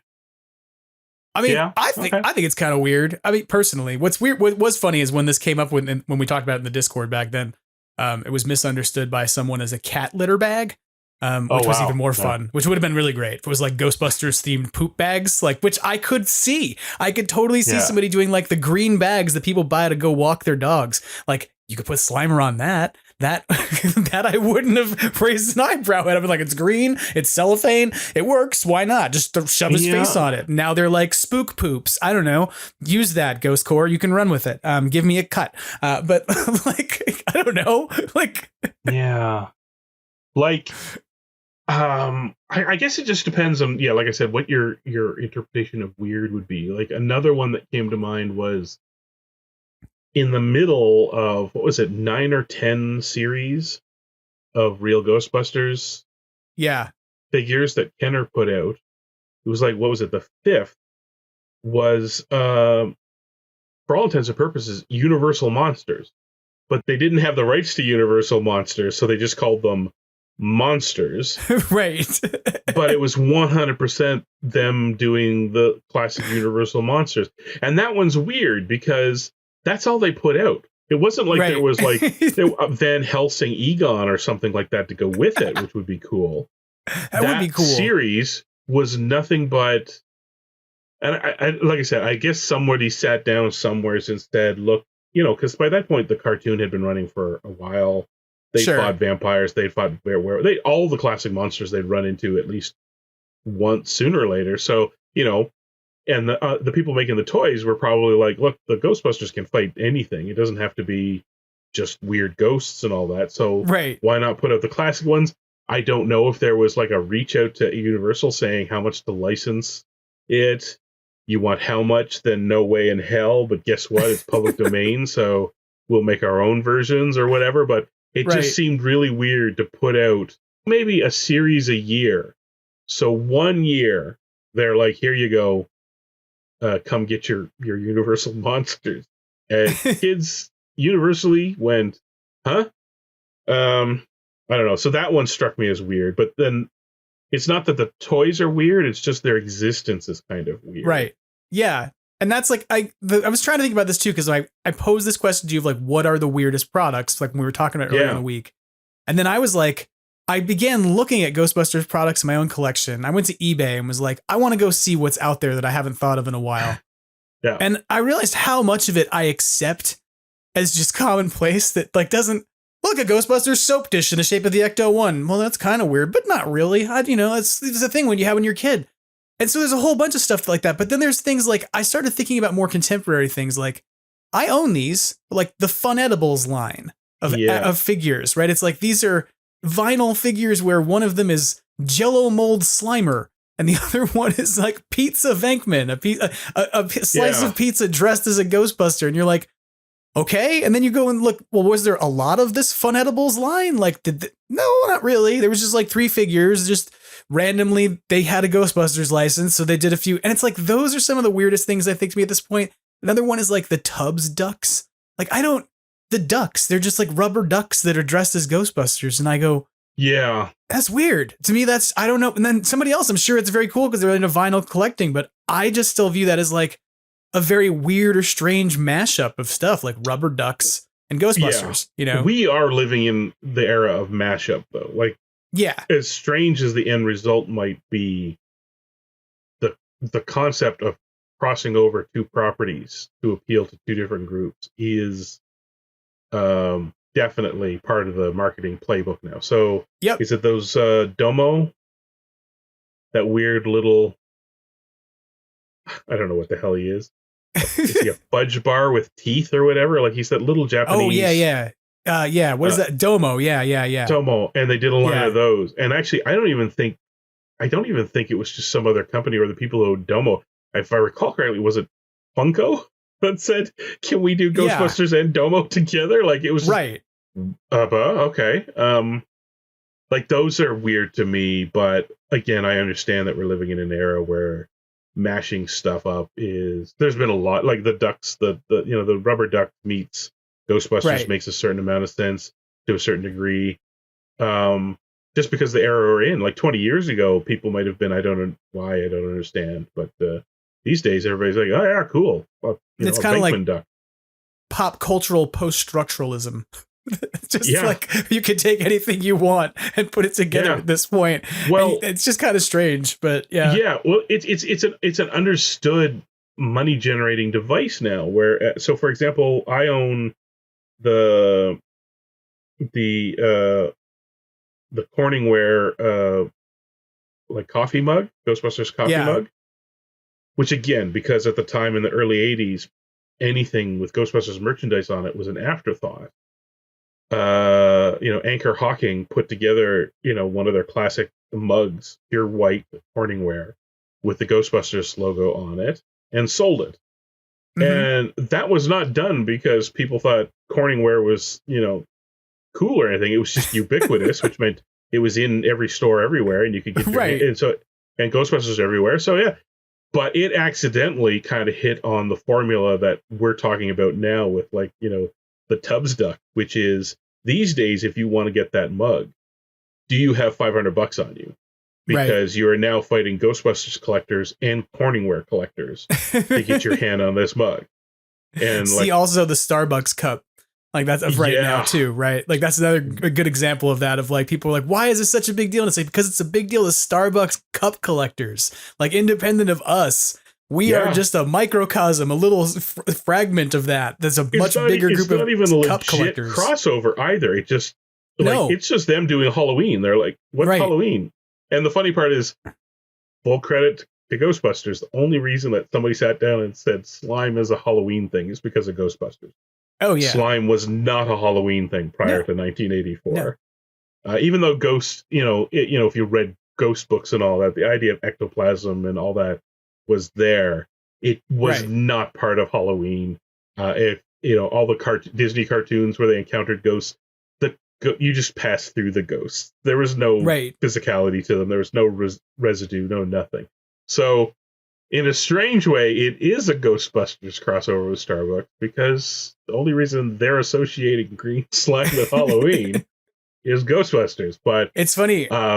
Yeah. There's another product like that people haven't talked about so much that I've seen. Spencer's Gifts has a lava lamp, and the lava lamp has a bunch of green lava in it, and the base of the lava lamp is nothing but caution stripe. So it's just yellow and black stuff. Yeah. And then the top of it is yellow and black, and then the inside of it is all green slime. And it's not a licensed thing, but it's very clear, like, this is supposed to be a Ghostbusters themed lava lamp that they did not get a license for. Right. Well, the next time somebody does a Ghostbusters collectibles book, they need to put in a chapter, called accidental collectibles. Right. For that very reason. Stuff that was never you could fill it up with things like the what is it, the Iona shoe polisher. Mm-hmm.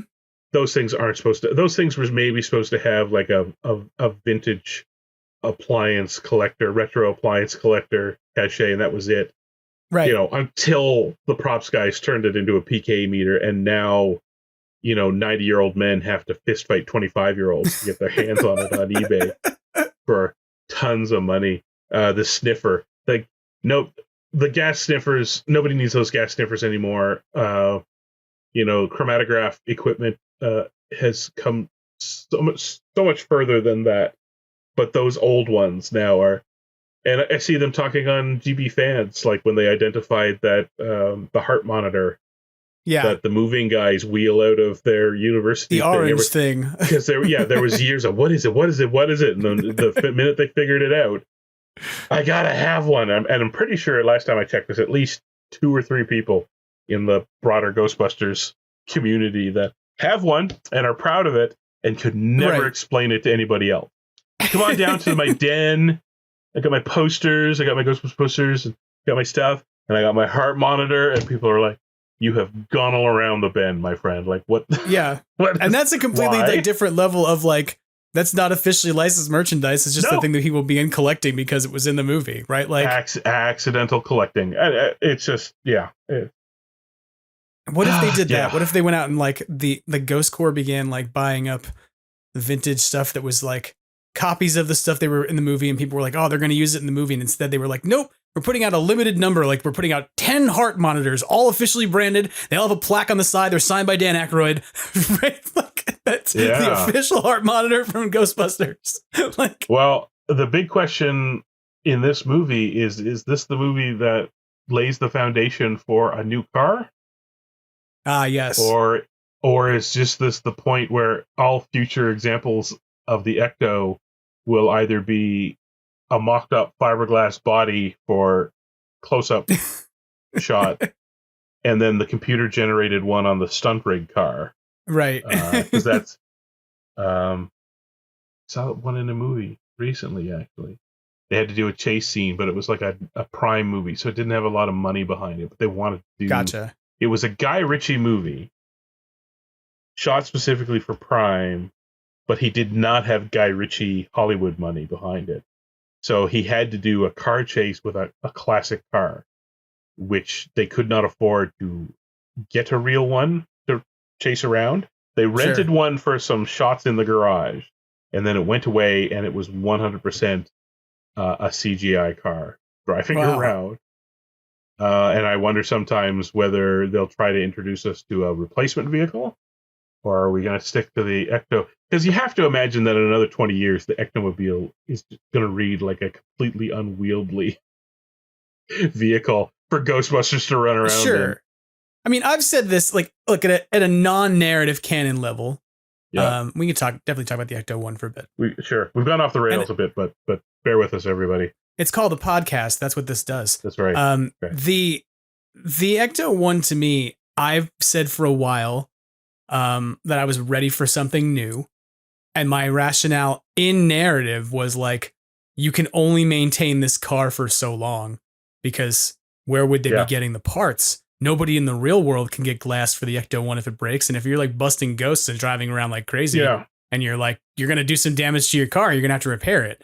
But then, of course, like in the real world, we've resolved some of that problem by just being like, let's rip the engine out. just take the engine out and put a Corvette engine in it. It's fine. And so that became my whole, could you see like a Tesla remodel of the Ecto one? Could they put an electric drive train in it that made it powered by, by proton colliders or something? Or, just like, hey, we have all these proton packs around. They already make energy. Yeah. What if we just used them to power the car? Right. So part of me wonders if the Ecto one will persist. We're living in a world where they're already starting to work out the economics and the business models for potentially converting old vehicles into electric vehicles. Yeah. So that's not completely out there. I mean, I felt like there was a window there. It happened especially since they discontinued it, but the Dodge Charger, I felt was a real good replacement vehicle. And the fact that then they discontinued it and it turned into its own weird little money pit of a car like the original Miller Meteors Cadillac. I thought that'd be great. You could run that for another. You could run a Dodge Charger, and visually we'd think it was fine for at least another 15, 20 years easily. I don't know, but of course we live in a real world where nobody does weird fancy vehicles anymore. All the companies would have the exact same. The plumber and the Ghostbusters would have the exact same Ford panel van. I've said van. Like a transit van, right? Yeah, would be the thing that they would use. Like, as much as I'm like, that's uncool, it's kind of boring, but like that's the merchandise tie-in we need. That's weird. We just need like a car company to start selling their version of an Ectomobile, like the beginning cost of $30,000 a year, $30,000, but you get like an out the door. It's an Ectomobile. It's their version of it. Like, if they go international, I would like to see them use that as an opportunity to just mirror the real world where everybody's turning everything they can into an Ecto. The streets of Paris are not made for a Cadillac, but the streets of Paris would be completely ideal for a pair of the BMW smart cars. I thought you were going to say like a Renault. Or that too, right? A little Renault or whatever. Every city in every country has their own particular traffic requirements. Just play around with it. I don't know. But actually, I think the transit van would be really great, because then you narratively have a thing that all the cop shows get to do, which is to have, or the FBI or the cops have their operations center in the back that you can hop in. And there's guy in the chair and the bank of equipment, stuff that the Ecto was supposed to do with all that gear on top, was supposed to be able to read stuff and trace stuff and track stuff and all that. They had all the, all that equipment in the back that the people in the two hopper seats were supposed to be able to use. We've never seen them use it. Right. So it'd be great to have this thing pull up and, somebody's running, ops from the back of the van, and they can meet at the back of the van. And I was thinking about that recently, that I saw renderings of Marine Ecto 8 from the Ghostbusters video game. Right. And I have a personal love of Marine Ecto 8 because to me it's the most ridiculous vehicle that's ever been introduced in all of Ghostbusters. Because it's like, for all intents and purposes, like a houseboat or something that just. But what's funny is if you look at it, it has the full complete roof rack from the Ecto 1 replicated on top of it. The tanks, the radome, like everything. And you're like, well, did they really, like, when they were running on the boat, were they going to use the same equipment? Like, we've never really seen them use this equipment inside the car, yet they needed to have all of it on the boat too. On the boat, right? Like, it's very weird, but yeah, there you go. Let's get a boat company. Like, that would be another great thing. Let's get a boat company, sell an affordable Marine Ecto 8. That's it's either that or let's just race to become the first guys to make an Ecto boat. Everybody else can fight over their cars. We'll go make our Ecto boat. Well, I will ask you this. I'll ask you this to kind of bring us back to collections for a second. Yeah. You have now processed through a lot of your collection because you were liquidating a bunch of it. Still working on it, but I know you're still working on it. Was there anything you found in your collection that you were surprised that you had, or that like you went, why do I have this? Why do I have it, or why does it exist? Either, like, just because I mean, by the very nature of what I was trying to do, there's a lot of why do I have this? Like, that's true. I had 2 of the 4 Series 1 Kenner Ghostbuster guys. Yeah. And I've loved having them for years, but I also then realized I'm not going after the other 2. Like, and why do I have this? Right. I'm not an RGB guy, and so I sold them. So I guess your question, I guess you're probably right. The question is more like, why does this exist? Yeah. And like I say, the ashtray was one. Like, what? And I recognize it's a sign of the time. Everybody was smoking like chimneys in the early 80s, so sure, I get it. But I'm like, that's weird. Like, I can't think of too many movies that have ashtray collectibles. But hey, they did smoke in the movie, so I guess. Yeah. Another one is I have a spoon. Collectible spoon, like the little silver spoon with the the Ghostbusters logo. And I have one of those. I've had it for years. That one I don't think I even knew that existed. Yeah, but I have it, and it's lovely. It needs a polish. It's getting pretty well tarnished, but I look at that all the time going, why? And I can tell that it came from roughly that same period of time in the, between the 2 movies, the first 2 movies, merchandising was just kind of weirdly random. It was never done as you'd think it would be a real Ghostbusters thing, but maybe the people went, that's too much for kids. We just want to, I have no idea why. Like, who sat down and said, Grandma needs a Ghostbusters sugar spoon? Like, what? Or did they think, ironically, that they were going to, have a 10-year marketplace as like a Coke spoon or something like that? I don't understand why it exists. And like I said, it's 100% silver. It is completely like if your grandma has the Montana spoon and all that. It is one of those types of spoons. It just has the Ghostbusters logo on it. It's official and everything. And I'm like, I don't know why you exist. Like, yeah, I got down to a couple of things in mind where I went, I know that one of the weirdest things I have in my collection is actually newer. And it's something that came from the 2016 movie. And there are a few promotional items that Ghost Corps put out that I just didn't know existed at the time. And then when I got them in my collection, I went, really? And one of them is the Ghostbusters nail file. Like, it's an enamel, it's like an emery board that says Ghostbusters on it. And it was like, we're marketing a movie for women and we're talking about empowering women and feminism. What's a good handout? I know. Things for doing your nails. I was like, wait, what? Who didn't think through this? Like, this doesn't achieve any of its goals. Like, it just seems like a weird look. Yeah, it's one of those things where it'd be interesting to be a fly on the wall for the marketing meetings on that one, because it's not like that movie set out to reverse society beauty norms or anything like that. Right. So that was 100% where a marketing group went. The whole idea is hopefully the movie will not just appeal to dudes, that women will show up more. And if we're doing that, then we can merchandise more stuff to them. I mean, that's why they ended up on the cover of Elle and stuff like that. Right. So yeah, I mean, at the end of the day, the emery board is a lot like that Ecto soap kit you talked about, or the the Real Ghostbusters toiletry kit you could get as a kid. It's so funny you said that, because that's the other one I thought of, like the shaving kit. That's like a fake shaving kit for kids, but that existed for so many things. Like that was a thing, right?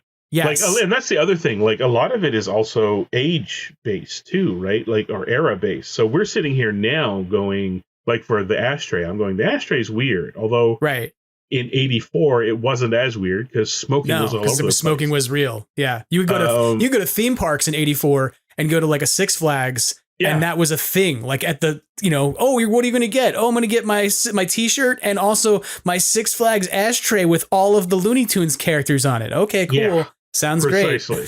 Great. So the emery board then in a lot of ways reminds me of, the toiletry kit. But there was two different ones. Like one was the pretend shave kit, and that was totally a thing at the time. There every brand had that. But there was also one that was 100%. Here's your toothpaste and your Real Ghostbusters toothbrush, and you can brush your teeth. Although to tie into all that at exact same time, you could buy your kid the Slimer toothpaste and Real Ghostbusters toothbrush, and then go to the corner store and buy the Slimer toothpaste tube bubble gum. Right. Which was also a thing. You could get bubble gum in a tube because people were like, you know what I don't like in my gum? Is that it has any solidity to it at all. I need it to be completely mushy in my mouth. I need it to be uncomfortable and awkward to try to chew it enough that it turns into bubble gum.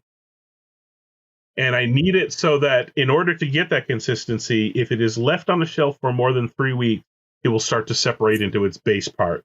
We should just be glad they didn't release Ghostbusters Paranormal Chew, right? That we didn't get like the Big League Chew equivalent. Oh, that would have been awesome. Big League Chew would have been amazing. Like a Ghostbusters Big League Chew would be fantastic. But when you think about what Big League Chew is, it's disgusting. It's vile. It is also it's basically fake tobacco dip.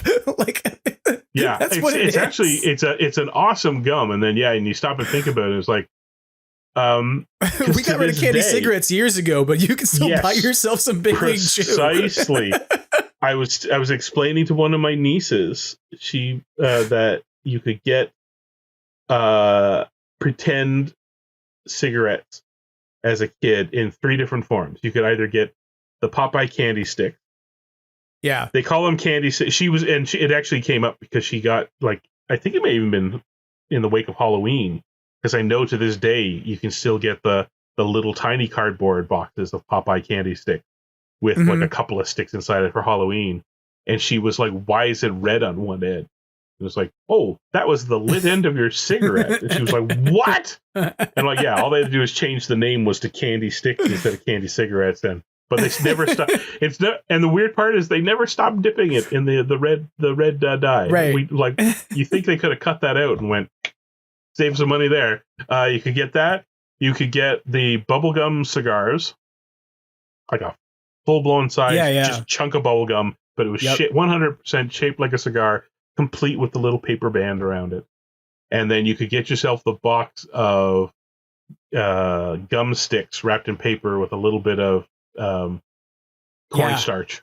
And if you went, it looked like it was. You were smoking. And she was horrified that children were buying this back then. I'm like, I was buying those from an ice cream truck. Drove past my house. Exactly. What can you do? But yeah, Big League Chew is the same thing. It's like all those gums had to like change, and Big League Chew is like, no, we're still 100% pretend tobacco. Sorry. No, everyone's forgotten about dip except for in particular places, so no one cares. But without question, that's what this is. It's chewing tobacco. Every other place, they equate Big League Chew with like Hubba Bubba bubblegum tape. Like it's just a weird format. It's just gum in a weird format. Like it's supposed to be pretend tobacco. No, bubble tape was a weird gum format. 6 feet of bubble gum for you, not them. No, Thomas just had one the other day. Still a thing. Still going. Hey, I'll say this But about yes. bubble tape. My mom would use bubble tape to make little bandanas, and she'd make Ninja Turtle cupcakes. And so she would just take the bubble tape and cut it into strips, and the colors she would buy grape, she would buy, whatever, blueberry, and so she'd just buy all Your the mom's colors awesome. that matched the Ninja Turtle. So bubble tape for me has a lot of nostalgic value. I liked, this is not a Ghostbusters product, although frankly they might as well have. It was gum in tape format, but it fed into a little device that you could turn this little knob and then press down on a button. And what you were doing was you were pressing letters like a typewriter into the gum tape. So you could make little gum messages for your friend. It was a great idea. Practically, it was ridiculous. But like, I just love the idea of pressing little messages into gum. Yeah, let's get that for Ghostbusters. You could have I want slapped that it. now. To be honest, you could go down to, well, here's the other thing.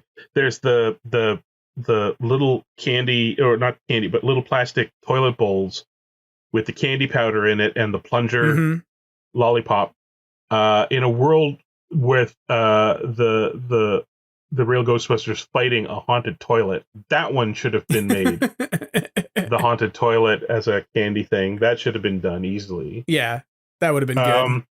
Slimer gumballs should have been made. They never did that, but they definitely should have. I've still to this day don't understand this. And this is a good way to kind of bring our conversation about weird products to, I guess, to a wrap up a little bit. We didn't find as many as we thought, did we? No, I don't think we did. But I think what we figured out is that we embrace some of these weird things because we expect them. I think it's because of the saturation of Ghostbusters.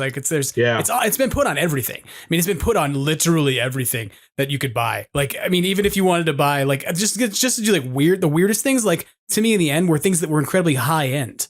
You could buy $600 sneakers from Bape. And it's who is that for? Or the fact that the Ghostbusters 2016 hats that everybody talks about, the new era hats, most people forget that those were a tie-in with Nas, the rapper who designed a bunch of those hats. So it's you could really get we covered some of the weirdest things that are kind of there's garbage bags that someone branded, but they weren't great hats. I got one of those Nas hats, and I don't know how much designing he did because it was the Ghostbusters logo embroidered, but in all black thread.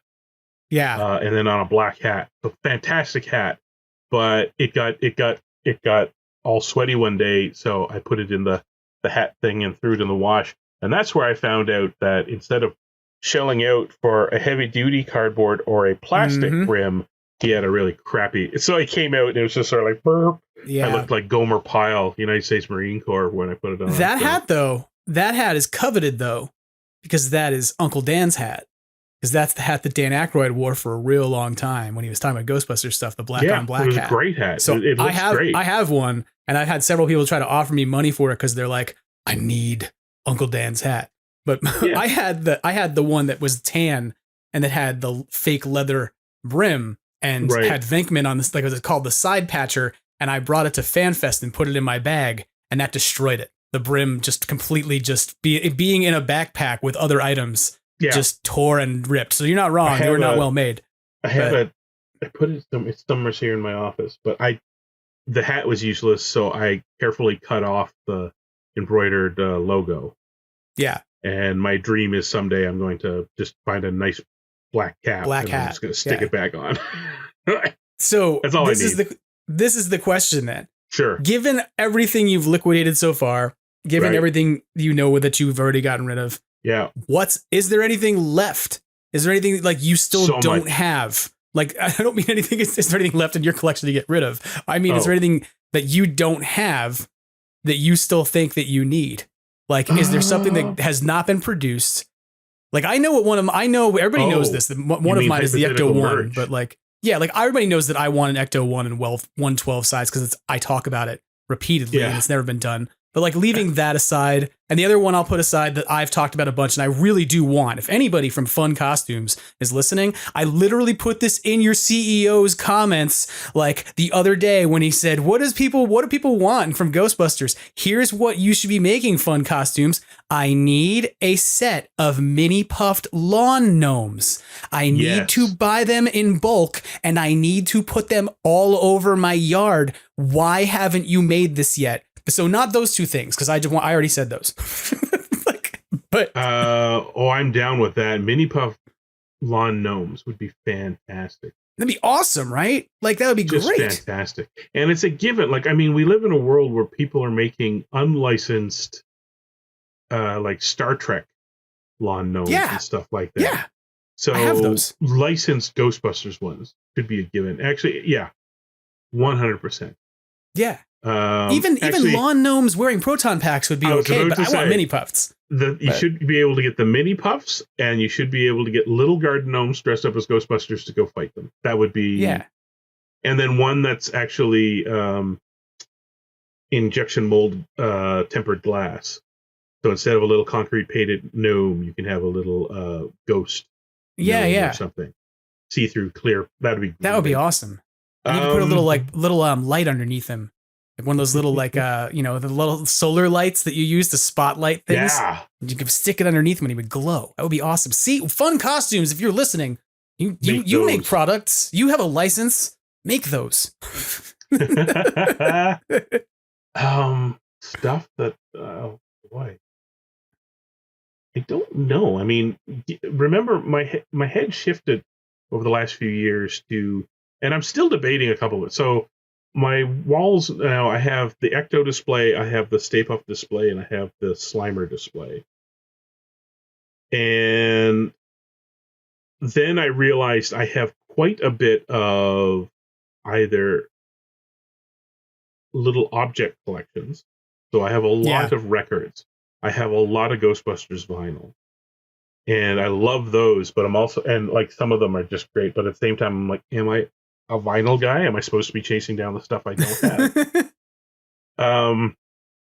And I have quite a few things that are just of the Ghostbusters logo. And part of me is now debating, like, am I supposed to make a fourth display area that is nothing but just logo items?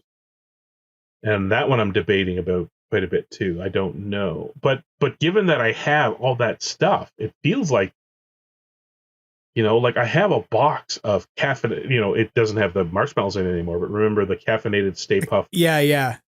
Beautiful box. I kept the box. The marshmallows were so. Like in a world where they made caffeinated marshmallows or, key lime slime-filled Twinkies. Actually, in a world where they made Build-A-Bear Ghostbusters, like what is left? Speaking of weird items, right? Like, because there was a Slimer Build-A-Bear, and then there was a Moogly Build-A-Bear, but they were both there was a bear. Bears. Slimer was Slimer, and the Moogly was a bear. That was a weird one. Yep. But again, that's perspective-wise. I'm like, I don't know. I don't understand. And I think and part of that too is like, can't even make. No, I'm look. Hello, Slimer. I can see him up there, and I got the proton pack. That was supposed to go on the Moogly Bear. He has a proton pack, and he's up there. So I was about to ask. It's a perspective thing. I don't understand who this is for. It's for you, idiot. You bought one. All right. He's up on the shelf. I think this too. Well, I think that kind of like fandom and collecting. I think it's kind of like taste buds, and it's kind of like Doctor Who. And I always like that when the Doctor regenerates on Doctor Who, the Doctor forgets what food the Doctor likes. So it's like they always they showed this when like Matt Smith became the Doctor, and it was like he's sitting there just trying to eat something, and everything he tastes, he suddenly hates, and he's trying to like find stuff, and eventually eats fish fingers and custard and thinks they're good together because for whatever reason. But he's like, I have new taste buds, and the reality is like we all get new taste buds in our mouths like every 7 years or something. So by the time you get to you're 42, you're on your 6th set of them, and you're still the same person, right? You're still the same DNA. You still have the same experiences. You haven't like turned into a new, like you don't have a whole new mouth. Like that mouth has eaten all that food before, but your tastes change, right? And it's kind of like, I think the way that you look at some of the products and stuff in your collection, it's like I needed to collect the WWE Ghostbusters crossover line when I bought it because I was like, I have to get them. They're the last set of Mattel figures that are going to use the Matty Collector Proton packs. If I don't have them, what will I? And now like they're here, and I'm like, what do I? I'm not like I like wrestling. I listen to a wrestling podcast, but I'm never going to display these. Like I'm never going to be like, hey, here's my wrestling display of Ghostbusters figures. Which again, another weird crossover product. But like, so I don't know. Like I think you're right. It's about subjectivity, but I think it's also about lived experience. You get to a point where you realize you don't need the things that you liked before. You're not as into them as you were, you know? Yeah. So, or you realize that you've gotten to a point where you have so much you cannot appreciate all of it properly. Yeah. Yeah. Which is a big reason why I'm unloading this stuff. I love the real Ghostbusters stuff as a cartoon, but like I said, I landed in the franchise with the first movie. So the real Ghostbusters for me were more delightful in that it was a continuation of the franchise, not that I was super into them, and some people are super into them. So for me, I'm like, I should just anything real Ghostbusters I should unload. Like there's no reason for me to hold on to it unless it's a Stay Puft or a Slimer or an Ecto. I don't know. I mean, I think more, for lack of a better term, crypto fan stuff would be good. Yeah, because the Ghostbusters stuff is always overt. And again, and that's by design. If you're going to license something Ghostbusters to somebody, they want it to make a splash. Right. So I have a notebook. So the big thing right now is for business purposes, your notebook, you have one of those 8.5 by 5.5 notebooks, right? Mm-hmm. So, some of them are lined. Some of them are, gridded. I prefer the gridded. That's just me. Dot gridded, not line gridded. Yeah.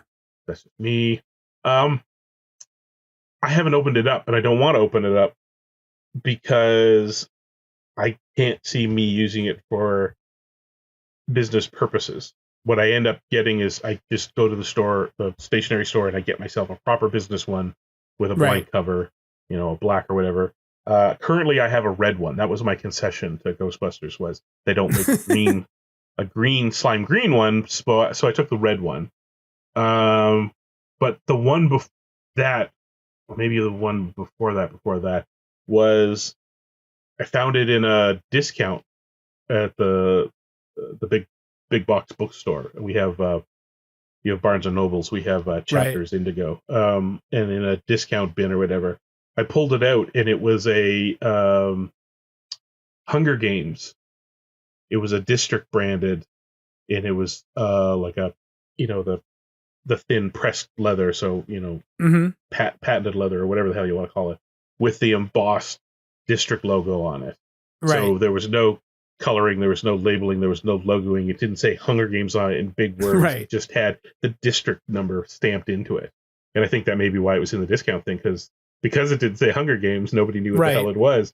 So I bought it cheap, and it was great. But it wasn't a huge Hunger Games fan, but I was like, cool notebook. I think Ghostbusters could use that. We could use some business swag that has a little nod to Ghostbusters in it, but isn't screaming Ghostbusters. Because you still need to sit down and make an impression to people. You don't want a briefcase in caution stripe patterns, but you do want a briefcase. I don't even want a briefcase. No, I know, but but yeah, I don't need my laptop backpack to look like a proton pack, But at the same time, a distressed khaki gray laptop backpack that then has like a little 1-inch caution striping tag sewn into it or something like that. Yeah, subtle. I guess is what I'm going for. There's maybe a time has and a a place small for little black with red lettering Stewart customizable. Oh yeah, that'd be fantastic, right? But actually, I like that idea. What? Now that you mention it, and this would be weird, but I think a lot of people think it's cool because I know a bunch of people have started making them too. Is Sony needs to strike up? Sorry, they did, and what ended up was not what we had advised. So the company that's just about to put out the biker style jacket. Oh yeah, with the big Ghostbusters thing on the back. I was like, that's nobody's ever going to buy one of those and then turn it into a battle jacket, right? Like, because I think it's not a vest. I don't think. I think it still has the arm. So nobody's going to take the arms off it. It has the arms? I think so. Yeah. Yeah. Nobody's going to spend $275, whatever the hell it is. It's right. Expensive. Tear the arms off and then, start slapping on other patches. What's needed is, I don't know. They need a company to just offer up, because it's incredibly hard to find those denim jackets anymore. And I haven't found a suitable substitution, because when you go looking for khaki colored ones, because I was like, oh, that'd be cool to make a Ghostbusters battle vest, but you make it out of khaki colored denim rather than distressed blue jean or black or whatever. Or even sometimes I'm like, oh, maybe black. No, because the only people making them are fashion houses, and they want money for them. And I'm like, I just need like a workers level, like heavy denim vest or jacket that I can turn into a vest. And so that'd be one. Like, it'd be nice if somebody, and that's one where you could 100%, I could see licensing it and selling it.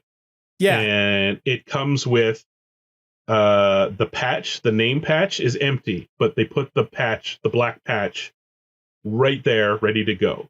Right. So it is a Ghostbusters item. It has and then you can maybe put the logo, maybe just at the top between the shoulder blades or something. Yeah, now like that. I'm like bizarrely envisioning like a Carhartt or Dickies like workwear licensing agreement where it's like get Dickies a jacket, great, right? Get a vest, and you could get it in different weights, because that's what's funny to me is like I have a Spirit Halloween jacket that is essentially a knockoff of that, right? It's like a costume jacket that is polyester, but it has a work patch. It has the logo patch on the back and the phone number, and then it has a space for a name tag where it comes with the 4 different Ghostbusters name tags, and it's got an arm patch on the side, and it's got a like 24/7, call us anytime, like little badge on the right side. And I'll wear that out in public, and people will go, "Oh, it's a cool jacket. Where'd you get it?" And for me to look at somebody like out at a bar and be like, Spirit Halloween, it's just a little weird. Like, I'm currently wearing a Halloween costume, you just didn't perceive it as that.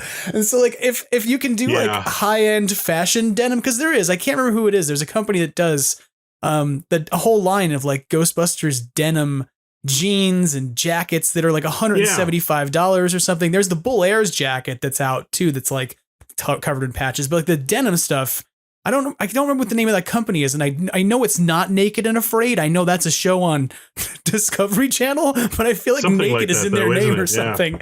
So I'm gonna forget this. They're not gonna sponsor the podcast, that's for sure. But like, there's a few items out there that are like that, but they tend to be higher end fashion items rather than Naked and Famous.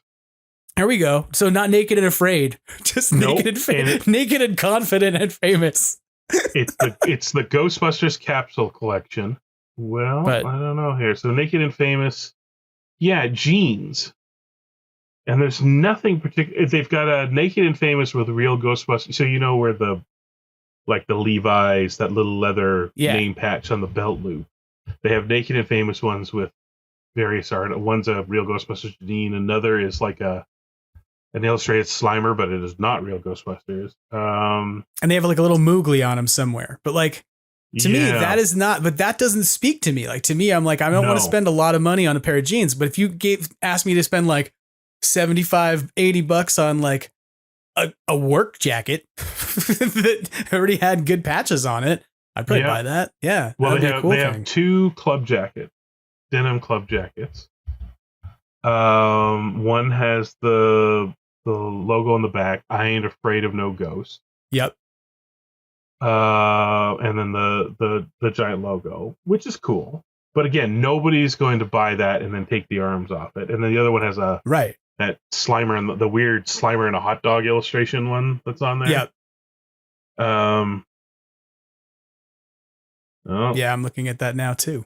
See, maybe it's regional, because here it redirects me to Tate and Yoko, and it tells me that I can buy the jacket for $144 USD. Okay. But only in size small. If I want to buy it in my size, it's out of stock and I can't buy it. So 140 is still too much. Yes. So agreed. that's what I want to see, is a branded thing that it's not about fashion. It doesn't have to be, I don't know, maybe it's easier to do fashion stuff than. At the end of the day, though, this is the thing, right? Like, if the market won't offer it to us, we've always, as fans, just gone out and made it, right? So yeah, that's already, why I've talked it up for years how cool it would be to have battle vests, and I know that 2 or 3 people out there have started making their Ghostbusters battle vests, and they look fantastic. Hey, I already talked this up, but for folks who need patches for battle vests, GB fans hooked up my Extraplasm patch pretty quickly. So I got my new last name patch for my uniform, and I want to do a jacket. I said I want an actual jacket that isn't a Spirit Halloween jacket, and so I got an Extraplasm patch. So yeah. Wow, somebody in Etsy has started a battle vest. I want $600 Canadian for it.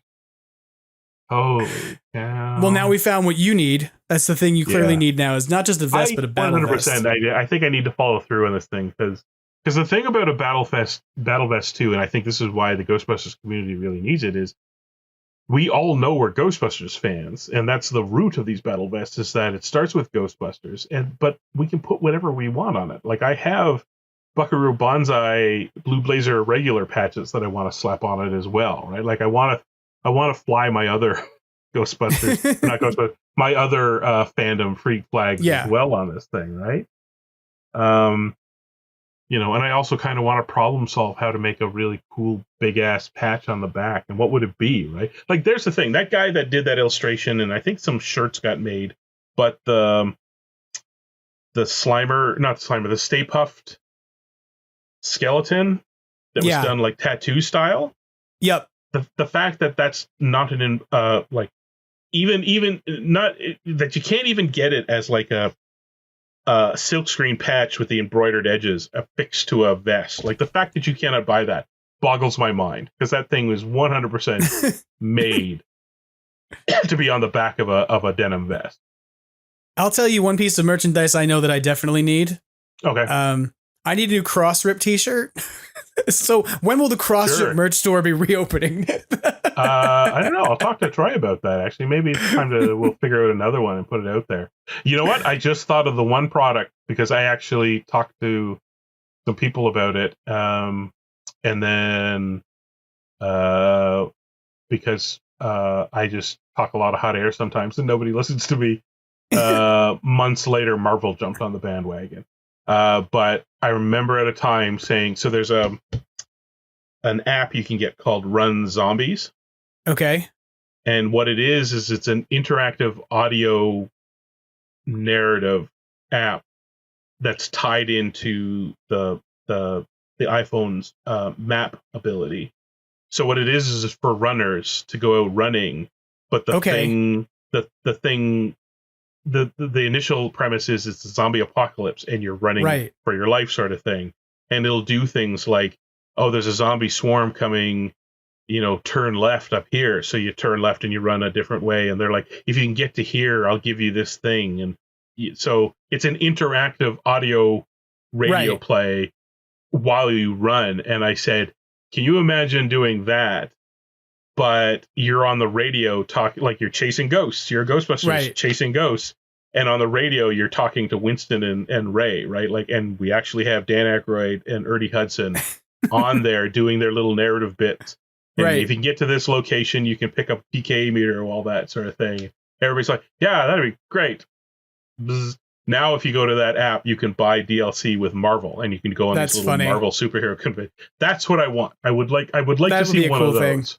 Yeah. Someone did tell me about that, and I don't remember if it was you or somebody else, but I remember somebody telling me about that game. I would pay money. I was like, for that. That's cool. I mean, I'm not a runner. I'm not going to be a runner, but no, I'll drive in my car.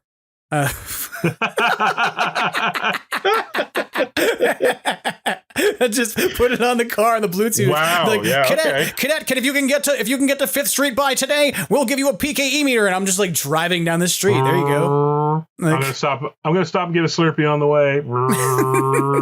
Yeah. I don't know. I mean, I don't think we've hit anything too weird yet. Like I say, over the years, things like the scratch tickets kind of caught me off guard. Yeah. But I mean, that's just a me thing. The supplements I think are really weird, but that's just a me thing. Right. But I don't think we've ever, and all the weirdest stuff was never official. So no, I know the world has, just because they make porn parodies of everything else. I know the world has Ghostbusters porn parodies. I know that, there's knockoff. Well, not even knockoffs. Fans have made some weird stuff over the years, but they're a fan and they kind of wanted a thing. Mm-hmm. So they manifested it. So how weird can it be if a person wanted it? And generally they share it online, and there's at least a few people that go, that's cool, I wish I had one. So, what's too weird? Like, I would say my last thing I would say is too weird, honestly. Like, I'm thinking about this now.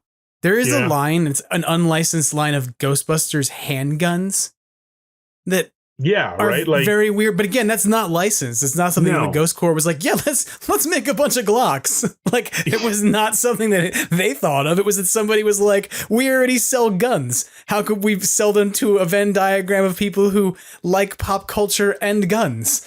And I mean, I think we can imagine, like, if one day we the news came around and it was like a line of licensed Ghostbusters, maternity breast pumps, and you're kind of like, what? And somebody might go, yeah, moms can be Ghostbusters fans too. And it's like, yeah, that's why you sell them, like, maternity clothes with Slimer on it. Do you really need the breast pump? I don't. For pumping ectomilk, cadets. Oh boy, yeah.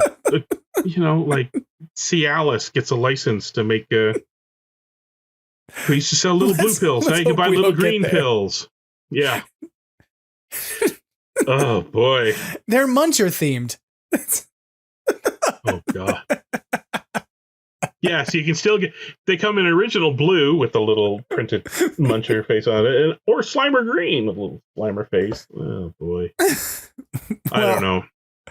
We'll hope we don't get to there, but I do appreciate that we took the time to I don't know, it was just a fun conversation to kind of think about all the weirdest stuff that we've seen, over the course of like a long period of several decades of just watching Ghostbusters get printed on things. And if we get Ghostbusters apples, I mean, maybe that'll be the thing we get next. Is we're going to see the Ghostbusters apples in the supermarket. Well, if we know anything about Ghostbusters podcasting, is you and I will end this. You will post it, and 2 days later, somebody will announce a Ghostbusters item, and we will be like, "This is the weirdest thing, GD thing we've ever seen," and we just missed it.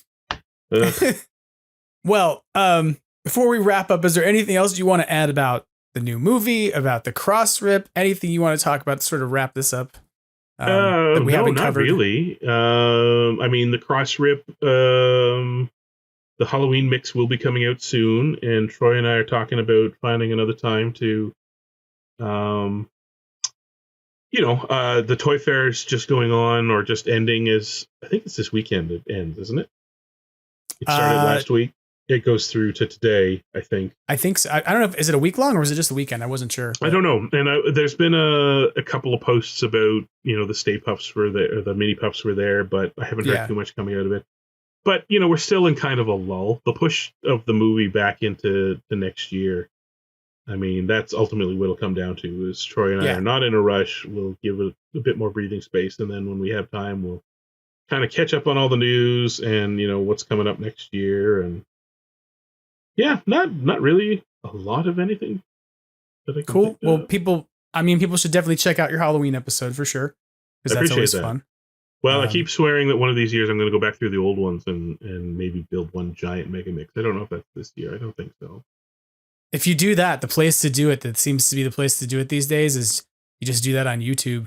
That's what, it's weird, but I post it and let it run? Yeah, I keep finding, I don't know what it was the other day. I saw TV Sins, for instance, has a video that's like everything wrong with Rick and Morty, all of it. And they just took every episode they've ever done of everything wrong with Rick and Morty episode, season 4, episode 1, and just ran them all together into one 8-hour video. And I'm like, that's an interesting concept. I guess you can pause it, come back to it. It remembers where you were, so if you did that, that's a way to do it, because then people could just pick it up where they left off. But yeah, well, that'd be cool.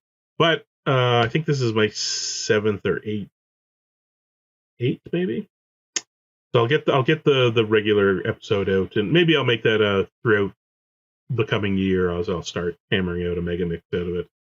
Because I also find I listen to the older ones to get inspired about the newer one, and as I'm listening to the older stuff, I think of stuff that I wish I'd done or done better or done differently. So, yeah, maybe I'll come back and I'll touch all the old ones and make a better one.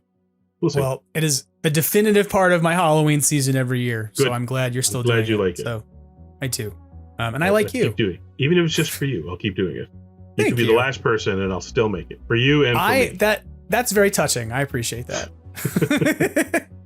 And I genuinely do appreciate you. And it's good to catch up with you and talk with you for a bit. Yeah, thanks for having me on. I thought this would be a short talk, and as is typical for me, you and I babbled for 2 hours. Well done, us. We're very good at that. We're good at talking. So good job. I want to congratulate you on being good at talking. So excellent work, everybody. Yes. All right. Thanks again, Chris. We'll talk to you again soon, and everybody go check out the Interdimensional Crossrip podcast if you haven't already for some reason. If you don't know that exists and you listen to this podcast, go fix that problem. Thank you again, Chris. Thanks, talk to you man. again soon. All right. Bye. Take care. That about wraps things up for Extraplasm this week. I want to say one final thank you to Chris Stewart for coming on the show and also for being incredibly supportive of it. Chris has said a number of nice things on his own podcast, the Ghostbusters Interdimensional Crossrip, and reposted things via social media where you should be following him at Proton Charging on Instagram and X, or the network formerly known as Twitter.